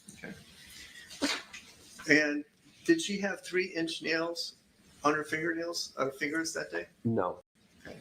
And how is it that you know that? I make a point of looking at people's fingernails. I have no idea why. It sort of lightens the room when you're doing an exam, when you're about to do a pap smear, to say, oh, that's a really cool color. Where'd you get it? I can kind of tell all of the nail trends in the city, because it's bizarre that once you see one type of nail polish, then that next 2 months, everyone has it. And it would have just stuck out to me. To your knowledge, did Cardi B complain to the building about Plaintiff's conduct? No. Did you take steps to make the building aware of Plaintiff's conduct? Yes. And what steps did you take? I called our practice administrator that day, and given what I had witnessed of the conduct of our security guard when I was out there, I said she needs to go. Then my administrator on Monday morning, I think, took Tiara down and made a statement for the building, and then the building proceeded to do what they did. Okay, thank you. Those are all the questions I have for you, sir. Thank you. All right, cross the two. Good afternoon, doctor. Good afternoon. You're at 8920 Wilshire Boulevard. Yes. Are you aware that I'm across the street from your office at 9025 Wilshire Boulevard? Nope. When I approached you outside and I wanted to speak with you, isn't it true that you were unwilling to speak with me? Is that correct? Yes. And when the defense wanted to speak with you, you did talk to them, correct? Yes. You even prepared a declaration, and you gave them permission to sign it on your behalf. Yes. And you are here because you want to testify in favor of your patient, correct? I'm here because I'm one of 4 people who were in the hallway that day. Right. And I'm here to tell you what I saw. And you've been, I'm sorry, go ahead. And I'm just flabbergasted by the allegations Fair. that don't seem congruent with what I saw that day. On how many occasions did you speak with the attorneys from the defense In person or over the phone? combined? In person once, twice, including today. Over the phone 3 times. what did you talk about that was so important 3 different times? They wanted to know what I knew. They wanted to see if they could get a hold of Tiara, who no longer works at our practice. That's the nuts and bolts. Okay. You are a licensed gynecologist in the state of California since 2007? Yeah. And in your field, your specialty deals with below the waist, correct? Yes. What is the reason you would think to look at Emani Ellis's face when you have 2 people that are yelling at each other with someone in between? Was there a reason that you were specifically at that time looking at Emani Ellis's face to tell us whether there was a scar, a cut, or anything to her face?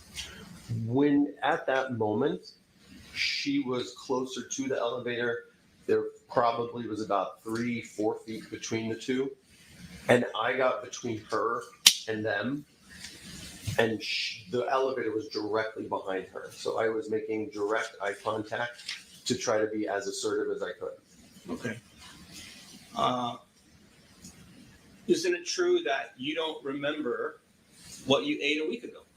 Fair? Objection. Assisting.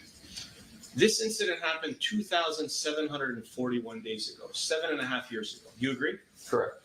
In those 7.5 years, did you take any notes of what happened on the day of the incident? I did not. Okay. So everything you're telling us right now, from 7.5 years ago, is from your memory of what occurred, correct? And having all these conversations with defense counsel maybe help refresh your recollection, correct? No. No? The majority of solidifying it in my brain over all these years is partially because the people who were involved in it, who were there that day in my office, would recount the story from time to time. And it was a very vivid memory and interaction.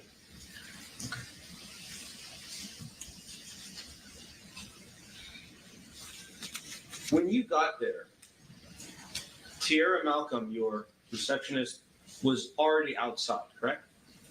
Okay. Yes. Are you aware that Tiara Malcolm and even Cardi B have testified that for 40 to 50 seconds, you and Tiara Malcolm were not there? Are you aware of that? Objection is there because it's the testimony. I would guess it was shorter than that, but if their recollection is 40 to 50 seconds, I mean, as long as it takes me to go down the hallway and out into the hall, the type of yelling that was taking place was alarming. And so it was like, get there right away. I can't give you an exact time frame, but it wasn't more than 40 to 50 seconds. Fine. And aside from Cardi B, do you service other celebrities? I do. Many different ones? Over the years. And it's your impression, strike that. It's important to you to help Cardi B in this case so you can continue to receive celebrity clients, correct? It's very important for me to tell what happened that day and to ensure that anybody coming to my office, celebrity or not, doesn't have that type of experience. Understood. But you had not gotten there until after many things occurred between the two of them, correct? Actually, most speculation. Explanation. Assisting.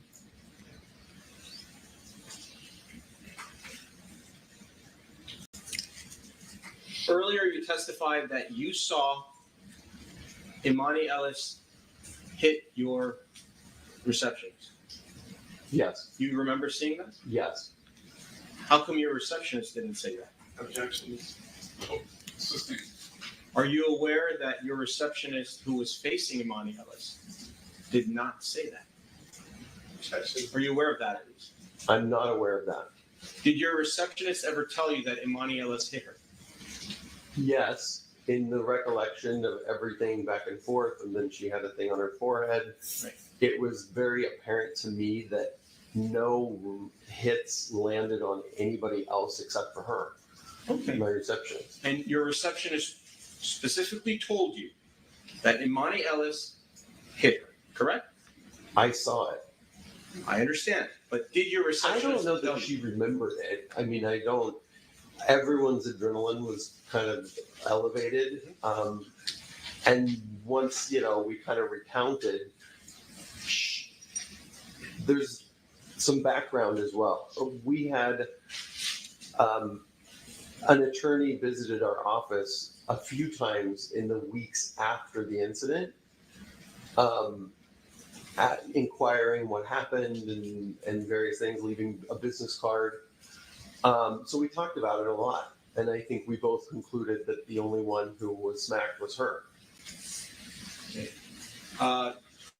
Did that receptionist make any type of claim against Miss Emani Ellis?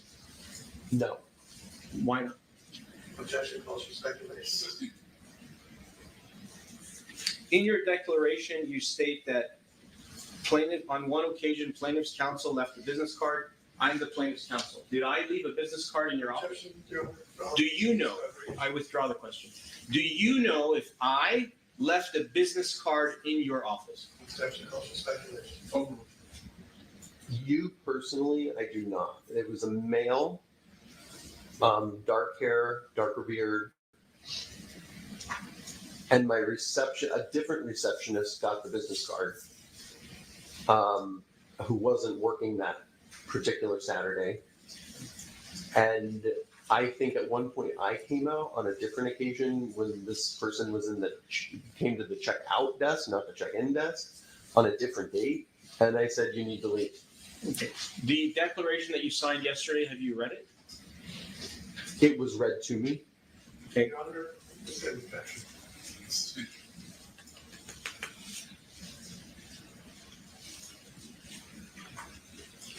Can you look at the photograph in front of you? Could you identify the counsel, please? Do you see the photograph? Yeah, then the record. I'm sorry, Your Honor, I don't remember the exhibit number, but it's a photograph of Cardi B from 2018. Your Honor, it's exhibit 232. Thank you. Okay. For the record, exhibit 232. Do you see the photograph? I do. Are you aware that this photograph was taken on February 18th of 2024, which was 1 week before the incident? Are you aware of that? Objection, Your Honor. Do you know when this photograph was taken? Objection, Your Honor. Overruled. No, but it probably was around the time of the incident, I would guess. And may I have it back, sir? If you look at the fingernails, since you're a fingernail man, if you look at these fingernails in the photograph, and sorry, I wasn't trying to be rude, I'm just making a joke. If you don't. The fingernails that are in this picture, are these the same fingernails that Cardi B was wearing when she entered your office on the date of the incident? I think so. Are you sure? I didn't memorize them, but I know that they weren't 3-inch long with a spear at the end. But you're not sure if these are the same fingernails, correct? I believe they are.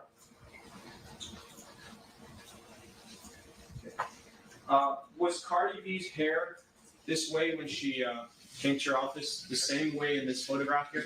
Objection, Your Honor. Was Cardi B dressed this way when she appeared in your office? Objection, relevance. Outside the scope.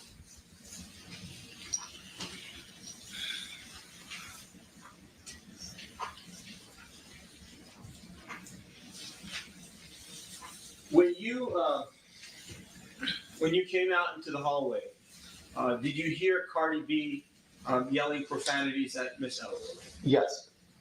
What were some of the words without going into detail? The F word? F's and B's and all of that. So both sides were yelling at each other? It was an epic yelling match. Okay. And when you heard this epic yelling match, it was so loud that you heard it while you were inside of your office? Is that correct? There's an additional hallway in between the main hallway and the office I was sitting in.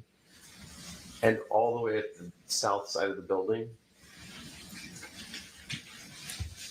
Yes, took a lot of energy for me to hear it. When you walked out of your office, you didn't know what areas of the body Miss Emani Ellis was claiming injuries to at the time, correct? Objection. I withdraw it. Why not just asking a fact question? Do you know what areas of the body Emani Ellis, what areas of her body were injured at the time of the incident? Objection, argumentative, lacks foundation, contrary to all the evidence in the case. Did you have a reason to focus on any part of Emani Ellis's body when you came out? No, So, in your state of mind when you walked out, you heard lots of screaming, 3 different women doing something, and you were focused at the whole thing, weren't you? yes, that was before I asked her to leave multiple times, Of course. but face to face. Right. But when you did come out, you saw 3 different women and your receptionist in between Cardi B and Emani Ellis, correct? Yes, And when you were facing that, your focus was not only at Emani Ellis, it was at everybody, correct? yes, Okay. And there was a lot of commotion and yelling and screaming and excitement at that very moment, right? correct. And for how many seconds, when you first arrived, how much time passed before Emani Ellis went away? It seemed like a long time. It probably was 45 seconds. So in those 45 seconds, did you have a chance to examine Miss Emani Ellis? I didn't examine her, I looked at her. Okay. Did you specifically look at her face for some reason? I was looking directly at her face for at least 20 seconds or so, Okay. repeating myself over and over and over. Right. And when you were doing that, you weren't looking for a scar, were you? Or a cut or any kind of damage to her face? Objection, asked and answered. Fair? Sustained. Do you have any experience in plastic surgery? Objection, development. Over. You may answer, doctor. Define plastic surgery. You're the doctor. I do cosmetic procedures on the vagina, the vulva, and I also do microneedling with radiofrequency procedures, CO2 laser ablation of things. I don't do the face. Understood. So, if there was any damage to Miss Emani Ellis's face, if there was any kind of injury to it, would you have known? I would assume I would see blood or a big scrape or some physical damage. And when you were out there and you were between the 3 of them, the 3 women, when you were there, and in those 45 seconds, did you see the cut to your receptionist's face at that time, not later? No, You didn't see it. I never looked directly at her until we were back in the office. But at that time, it was there, right? During the 45 seconds, it already. Well, sometimes little scratches like that might not show up for a little bit. What's a little bit? Well, if I just scratch my hand like this, I might see it out in the sun, 10 minutes later from just erythema. Okay. So if Emani Ellis got a scratch, she could also develop it 10 minutes later. Fair? You just testified to that. Isn't that true? Your counsel to tell us what he testified to, but I would object, Your Honor. This case All right, why don't we answer it this way? This is about the incident.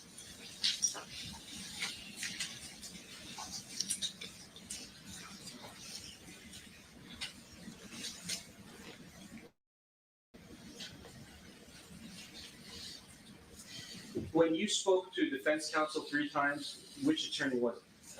Was it Mr. Anderson or Mr. Lamb or Ms. Moore? Over the phone, Ms. Moore. Every time? Probably, yes. And for you to come down here and testify, you had to at least cancel half a day of your work, correct? I canceled my whole afternoon on a day's notice. Are you getting paid to be here? No. Why are you testifying if you're not being paid? Were you subpoenaed? I was not. So you came voluntarily. I did. And they believed that you would appear here today in court with no subpoena. That's how confident they were that you were here to help them, correct? Any other questions?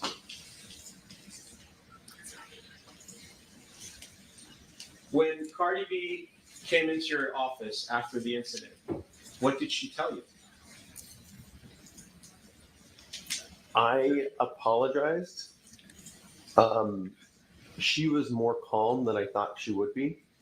She didn't complain about the incident or to me afterwards, which I was kind of surprised about as well. I would have been upset if I were the client. And then we proceeded to help her with what she came in for.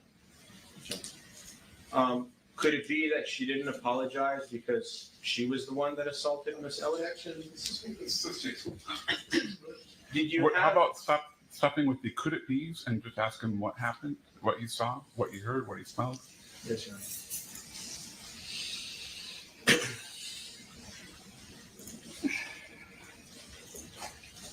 Can you look at the photograph again? The one that you have in front of you, exhibit 231 or 232? This one. In the photograph, you will see fingernails with some rhinestones on top of them. Do you remember seeing rhinestones on Cardi B's fingernails when she came into your office on the day of the incident? Objection, as characterized as the evidence in the photograph. Yeah, I mean, they were decorative. She was not made up. She was in plain clothing, but the nails were done. And those rhinestones, were they sharp and pointy? I think rhinestones in general have rough edges. And they're sharp and pointy and with rough edges? On the back, on the front side of the nail, on the top of the nail, they look like they project. And I see that you're wearing glasses. Do you wear them? Were you wearing your glasses at the time of the incident? I'm 99% sure I wasn't, because up until a couple of years ago, I just wore contacts. Were you wearing contacts at the time of the incident? Yes. So there was no vision issues? No. I have no further questions. Thank you, Doctor. All right, Leroy? Yes, Your Honor, just a few. I guess I'll do it from here. Doctor, you said that you were one of 4 people in the hallway. So that's you, Cardi B, Ms. Malcolm, and the plaintiff. Correct. Was there anyone else in the hallway? No. Is it correct? Counsel asked you about cuts bleeding. Do cuts and scratches tend to bleed more if they're on the face than if they're on some other part of the body? Objection calls for expert opinion outside the scope of this witness. Can you repeat the question? Sure. Is there a difference in the tendency to bleed if the cut or scratch is on your forehead or cheek than if it's on another part of your body? The head face is generally, has greater blood flow, Okay. smaller blood vessels. As a fingernail guy,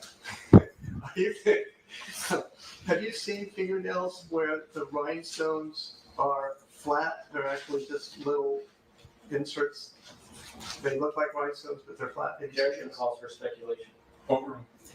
I have seen objects put into. I would guess it's an acrylic nail, and somewhat buried. I have seen that. Yeah. Do you have any recollection now, 7.5 years later, whether the rhinestones in that photograph and apparently and on Cardi's fingernails were actually three-dimensional or were flat? Objection calls for expert opinion. Overall. No recollection. Okay.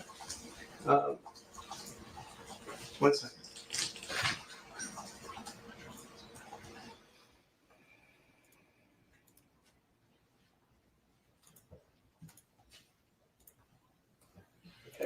No further questions. Thank you very much, Doctor. All right, Recross. No further questions. Thank you. All right, any questions from the jury? All right, this witness speak excused. Thank you. All right, thank you, Doctor. All right, does the defense have any more witnesses to call? No, Your Honor. Defense rests. Yes, Your Honor. All right, does plaintiff rest? Yes, Your Honor. All right, folks, that concludes the presentation of evidence. We have some work to do on jury instructions, but there's a number of jury instructions that I can read now. So rather than do those on Tuesday, I'm going to read a set of jury instructions. There will be additional jury instructions read on Tuesday. The order in which I read these instructions is not important. So to the extent that I read some today and some on Tuesday, pay no attention to the fact that they are given at different times. Does not mean that any have any more significant meaning than any of the others. And the parties have stipulated that the jury instructions do not need to be recorded by the court reporter. So at this time, she can stop doing so. All right, and again, I'll read these quickly. They'll be available to you in the jury room. Members of the jury, you have now heard all the evidence and will hear the closing arguments of the attorneys. It is my duty to instruct you on the law that applies to this case. You must follow these instructions as well as those that I previously gave you. You have a copy of my instructions with you when you go to the jury room to deliberate. You must decide what the facts are. You must consider all the evidence and then decide what you think happened. You must decide the facts based on the evidence admitted in this trial. Do not allow anything that happens outside this courtroom to affect your decision. Do not talk about this case or the people involved in it with anyone, including family persons living in your household, friends and coworkers, spiritual leaders, advisors, or therapists. Do not do any research on your own or as a group. Do not use dictionaries or other reference materials. These prohibitions on communications and research extend to all forms of electronic communications. Do not use any electronic device or media such as a cell phone, smartphone, PDA, computer, tablet, device, the internet. Any internet service, any text or instant messaging service, any internet chat room, blog, or website, including social networking websites, online diaries, to send or receive information to or from anyone about this case or your experience as a juror until after you've been discharged from your jury duty. Do not investigate the case or conduct any experiments. Do not contact anyone to assist you, such as a family accountant, doctor, or lawyer. Do not visit or view the scene of any event involved in this case. If you happen to pass by the scene, do not stop or investigate. All jurors must see or hear the same evidence at the same time. Do not read, listen to, or watch any news accounts of this trial. You must not let bias, sympathy, prejudice, or public opinion influence your decision. If you violate any of these prohibitions on communications and research, including prohibitions on electronic communications and research, you may be held in contempt of court or face other sanctions. That means you may have to serve time in jail, pay a fine, or face other punishment for that violation. I will now tell you the law that you must follow to reach your verdict. You must follow the law exactly as I give it to you, even if you disagree with it. If the attorneys have said anything different about what the law means, you must follow what I say. In reaching your verdict, do not guess what I think your verdict should be from something I may have said or done. Pay careful attention to all the instructions that I give you. All the instructions are important because together they state the law that you will use in this case. You must consider all the instructions together. After you've decided what the facts are, you may find that some of the instructions do not apply. In that case, follow the instructions that do apply and use them together with the facts to reach your verdict. If I repeat any ideas or rules of law during my instructions, that does not mean that these ideas or rules are more important than the others. In addition, the order in which the instructions are given does not make any difference. Most of the instructions are typed. However, some handwritten or typewritten notes may have been added, and some words may have been deleted. Do not discuss or consider why words may have been added or deleted. Please treat all the words the same, no matter what their format. Simply accept the instruction in its final form. You may consider the ability of each party to provide evidence. If a party provided weaker evidence when it could have provided stronger evidence, you may distrust the weaker evidence. You may consider whether one party intentionally concealed or destroyed evidence. If you decide that a party did so, you may decide that the evidence would have been unfavorable to that party. If a party failed to explain or deny evidence against them when they could reasonably have done so based on what they knew, you may consider their failure to explain or deny in evaluating that evidence. It is up to you to decide the meaning and importance of the failure to deny evidence against the party. During the trial, you received deposition testimony that was read from deposition transcripts or shown by video. A deposition is the testimony taken of a person before trial. At a deposition, the person is sworn to tell the truth and is questioned by the attorneys. You must consider the deposition testimony that was presented to you in the same way as you consider testimony given in court. Before trial, each party has the right to ask the other parties to answer written questions. These questions are called interrogatories. The answers are also in writing and given under oath. You must consider the questions and answers that were read to you the same as if the questions and answers had been given in court. A party may offer into evidence any oral or written statement made by an opposing party outside the courtroom. When you evaluate the evidence of such a statement, you must consider these questions. Do you believe that the party actually made the statement? If you do not believe that the party made the statement, you may not consider the statement at all. If you believe that the statement was made, do you believe it was reported accurately? You should view testimony about an oral statement made by a party outside the courtroom with caution. During the trial, you heard testimony from expert witnesses. The law allows an expert to state opinions about matters in the expert's field of expertise, even if the expert has not witnessed any of the events involved in the trial. You do not have to accept an expert's opinion. As with other witnesses, it is up to you to decide whether you believe the expert's testimony and choose to use it as the basis for your decision. You may believe all, part, or none of an expert's testimony. In deciding whether to believe an expert's testimony, you should consider the expert's training and experience, the facts the expert relied on, and the reason for the expert's opinions. The law allows expert witnesses to be asked questions that are based on assumed facts. These are sometimes called hypothetical questions. In determining the weight to give the expert's opinion that is based on the assumed facts, you should consider whether the assumed facts are true. If the expert witnesses disagreed with one another, you should weigh each opinion against the others. You should examine the reasons given for each opinion and the facts or other matters that each witness relied on. You may also compare the expert's qualifications. A witness who is not testifying as an expert gave an opinion during the trial. You may, but are not required to accept that opinion. You may give the opinion whatever weight you think it is appropriate. Consider the extent of the witness's opportunity to proceed the matters on which the opinion is based, the reasons the witness gave for the opinion, and the facts or information on which the witness relied in forming that opinion. You must decide whether the information on which the witness relied was true and accurate. You may disregard all or any part of an opinion that you find unbelievable, unreasonable, or unsupported by the evidence. Ms. Ellis claims that she was harmed by Ms. Almanzar's negligence. To establish this claim, Ms. Ellis must prove all of the following: that defendant was negligent, that plaintiff was harmed, and that defendant's negligence was a substantial factor in causing plaintiff's harm. Negligence is the failure to use reasonable care to prevent harm to oneself or to others. A person can be negligent by acting or failing to act. A person is negligent if that person does something that a reasonably careful person would not do in the same situation, or fails to do something that a reasonably careful person would do in the same situation. You must decide how a reasonably careful person would have acted in defendant's situation. Causation, a substantial factor in causing harm is a factor that a reasonable person would consider to have contributed to the harm. It must be more than a remote or trivial factor. It does not have to be the only cause of the harm. Conduct is not a substantial factor in causing harm if the same harm would have occurred without that conduct. Ms. Ellis claims that Ms. Almanzar committed a battery. To establish this claim, plaintiff must prove all the following: the defendant touched plaintiff with the intent to harm or offend her, that plaintiff did not consent to the touching, that plaintiff was harmed or offended by defendant's conduct, and that a reasonable person in plaintiff's situation would have been offended by the touching. A plaintiff may express consent by words or acts that are reasonably understood by another person as consent.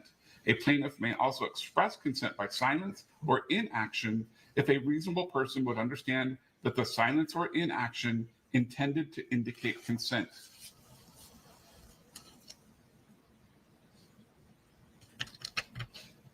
Ms. Ellis claims that Ms. Almanzar's conduct caused Ms. Ellis to suffer severe emotional distress. To establish this claim, Ms. Ellis must prove all of the following: that defendant's conduct was outrageous, that defendant intended to cause plaintiff emotional distress, that plaintiff suffered severe emotional distress, and that defendant's conduct was a substantial factor in causing plaintiff's severe emotional distress. Emotional distress includes suffering, anguish, fright, horror, nervousness, grief, anxiety, worry, shock, humiliation, and shame. Severe emotional distress is not mild or brief. It must be so substantial or long-lasting that no reasonable person in a civilized society should be expected to bear it. Plaintiff is not required to prove physical injury to recover damages for severe emotional distress. If you decide that plaintiff has proved her claim against defendant, you must also decide how much money will reasonably compensate themselves for the harm. This compensation is called damages. The amount of damages must include an award for each item of harm that was caused by defendant's wrongful conduct, even if the particular harm could not have been anticipated. Ms. Ellis does not have to prove the exact amount of damages that will provide reasonable compensation for the harm. However, you must not speculate or guess in awarding damages. The damages claimed by plaintiff are for the harm caused by defendant fall into two categories called economic and non-economic damages. You'll be asked in the verdict form to state the two categories of damages separately. The following are the specific items of economic damages claimed by Ms. Ellis: past and future medical expenses. The following are the specific items of non-economic damages claimed by Ms. Ellis: physical pain, mental suffering, and emotional distress. The arguments of the attorneys are not evidence of damages. Your award must be based on your reasoned judgment to the testimony of the witnesses and the other evidence that has been admitted during the trial. You must not consider or include as part of any award attorney's fees or expenses that the parties incurred in bringing or defending this lawsuit. When you go to the jury room, the first thing you should do is choose the presiding juror. The presiding juror should see to it that your discussions are orderly and that everyone has a fair chance to be heard. It is your duty to talk with one another in the jury room and to consider the views of all the jurors. Each of you must decide the case for yourself, but only after you have considered the evidence with the other members of the jury. Feel free to change your mind if you're convinced that your position should be different. You should all try to agree, but do not give up your honest beliefs just because others think differently. Please do not state your opinions too strongly at the beginning of your deliberations or immediately announce how you plan to vote, as it may interfere with an open discussion. Keep an open mind so that you and your fellow jurors can easily share ideas about the case. You should use your common sense and experience in deciding whether testimony is true and accurate. However, during your deliberations, do not make any statement or provide any information to other jurors based on any special training or unique personal experiences that you may have had related to matters involved in this case. What you may know or have learned through your training or experience is not a part of the evidence received in this case. Sometimes jurors disagree or have questions about the evidence or about what the witnesses said in their testimony. If that happens, you may ask to have testimony read back to you or ask to see any exhibits admitted into evidence that have not already been provided to you. Also, jurors may need further explanation about the laws that apply to the case. If this happens during your deliberations, write down your questions and give them to the bailiff or the courtroom attendant. I will talk with the attorneys before I answer, so it may take some time. You should continue your deliberations while you wait for my answer. I will do my best to answer them. When you write me a note, do not tell me how you voted on an issue until I ask for this information in open court. Your decision must be based on your personal evaluation of the evidence presented in the case. Each of you may be asked in open court how you voted on each question. While I know you would not do this, I'm required to advise you that you must not base your decision on chance, such as flip of a coin. If you decide to award damages, you may not agree in advance to simply add up the amounts each juror thinks is right, and then without further deliberations, make the average or verdict. You may take breaks, but do not discuss the case with anyone, including each other, until all of you are back in the jury room. If you have taken notes during the trial, you may take your notebooks with you into the jury room. You may use your notes only to help you remember what happened during the trial. Your independent recollection of the evidence should govern your verdict. You should not allow yourself to be influenced by the notes of other jurors if those notes differ from what you remember. At the end of the trial, your notes will be collected and destroyed. You may request in writing that trial testimony be read to you. I will have the court reporter read the testimony to you. You may request that all or a part of a witness's testimony be read. Your request should be as specific as possible. It will be helpful if you can state the name of the witness, the subject of the testimony you would like to have read, and the name of the attorney or attorneys asking the questions when the testimony was given. The court reporter is not permitted to talk with you when she is reading the testimony you have requested. While the court reporter is reading the testimony, you may not deliberate or discuss the case. You may not ask the court reporter to read testimony that was not specifically mentioned in a written request. If your notes differ from the testimony, you must accept the court reporter's record as accurate. And one footnote there, just as it takes us some time to respond to your questions, it also takes us time to isolate the testimony that you're requesting. So please continue deliberating while you're waiting for a readback. I will give you a special verdict form with questions you must answer. I have already instructed you on the law that you are to use in answering these questions. You must follow my instructions and the form carefully. You must consider each question separately. Although you may discuss the evidence and the issues to be decided in any order, you must answer the questions on the verdict form in the order they appear. After you answer a question, the form tells you what to do next. At least 9 of you must agree on an answer before you can move on to the next question. However, the same 9 or more people do not have to agree on each answer. All 12 of you must deliberate on and answer each question, regardless of how you voted on any earlier question. Unless the verdict form tells all 12 jurors to stop and answer no further questions, each juror must deliberate and vote on all the remaining questions. When you have finished filling out the form, your presiding juror must write the date and sign it at the bottom of the last page, and then notify the bailiff that you are ready to present your verdict in the courtroom. To the alternate juror, the jury will begin deliberating after closing arguments, but you are still an alternate juror and are still bound by my earlier instructions about your conduct. Until the jury is discharged, do not talk about the case or about any of the people or any of the subject involved in it with anyone, and not even your family or friends, and not even with the other jurors.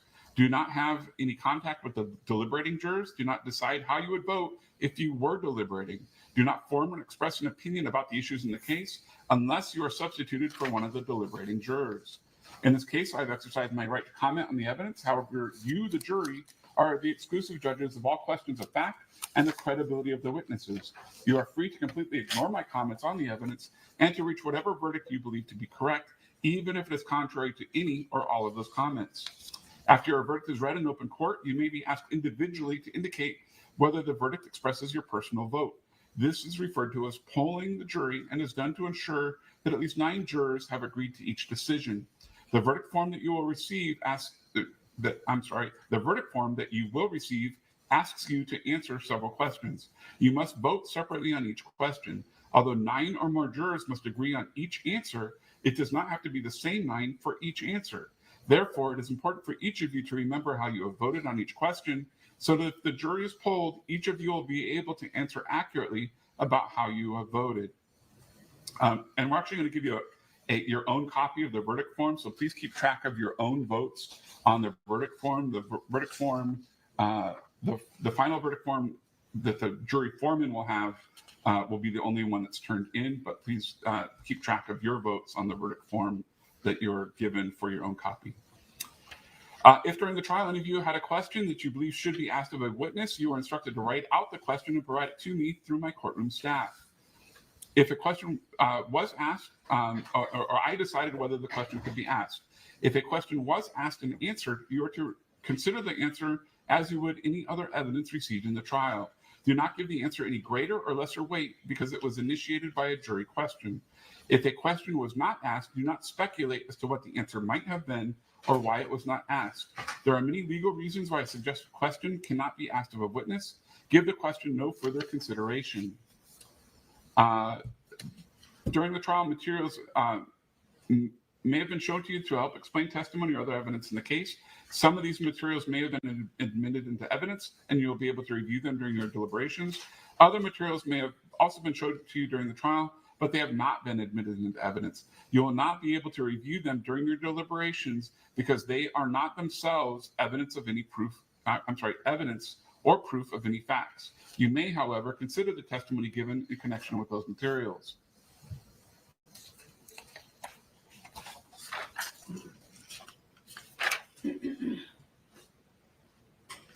All right, as I indicated, there's going to be some additional jury instructions that are going to be read on Tuesday. Why don't we plan on starting closing arguments at 9:45 on Tuesday? I need to meet with the attorneys at 9 o'clock. And while I think we'll be done by 9:30 to finalize everything, I don't want you to be waiting in the hallway. So let's plan on 9:45 on Tuesday. My expectation is we will be done with closing arguments before lunch, and that you will have the case to deliberate on after lunch on Tuesday.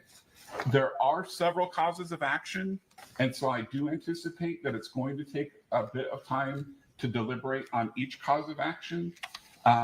And so I would have a pretty strong feeling that it is likely that you will also be here on Wednesday to finish deliberating.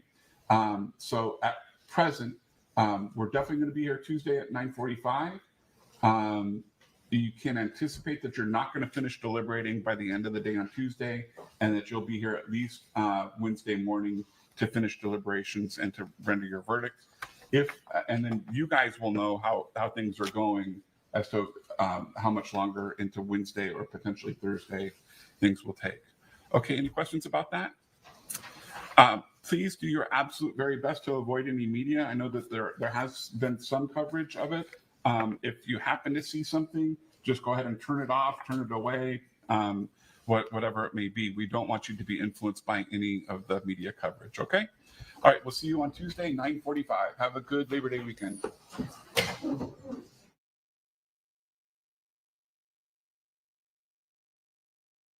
They done to Tuesday.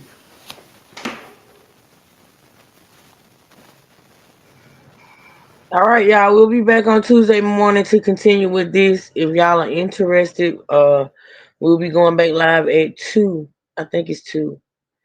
For those that have been following the Fulio case, one of the defendants has a bond hearing today, and I think we're gonna live stream that. I'll schedule it so y'all can set your notifications for it. But yeah, as far as this whole case, so on Tuesday, yeah, it's a holiday weekend. You know how people do. Holiday weekend, baby, they got 4 days. Okay. So they'll be back on Tuesday to do more jury instructions if needed, and then the jury's gonna deliberate, and hopefully we'll have a verdict soon on that. So we won't be back on this until Tuesday, but like I said, we'll be back at 2 for that bond hearing, and we'll go from there. I got it, Candy. I gotta look over it and research it, but I got it. Thank you, boo. All right, y'all. 4 days, Tanya. Good. They ain't get a 3-day. They got a 4-day. Cause they ain't in court today. So that's wait a minute. Wait, hold on. They got what's the day? Thursday. They got Thursday, Friday, Saturday, Sunday, Monday. Baby, they got 5. They got more days off than this trial too. I'm just saying. But thank you, Trey. Thank you so much, y'all. I think is Trey still up here? Yeah, he is. So listen. We'll be back on Tuesday though, whenever they decide they want to bring their ass back. But until then, we'll be covering other things, y'all. We'll be covering some other things. We'll be back at 2. I appreciate y'all joining. I appreciate the support. I do. Thank y'all so much. Y'all continue to have a blessed, beautiful day until we see each other again, which will be in a couple of hours. All right. With that being said, truth seekers stand up and we out. Listen, y'all be good, okay? Because baby, Cardi acted out. The damn security guard acted out. And this is what you get for making out. But anywho, y'all, I see y'all in a minute. Love y'all. Be good.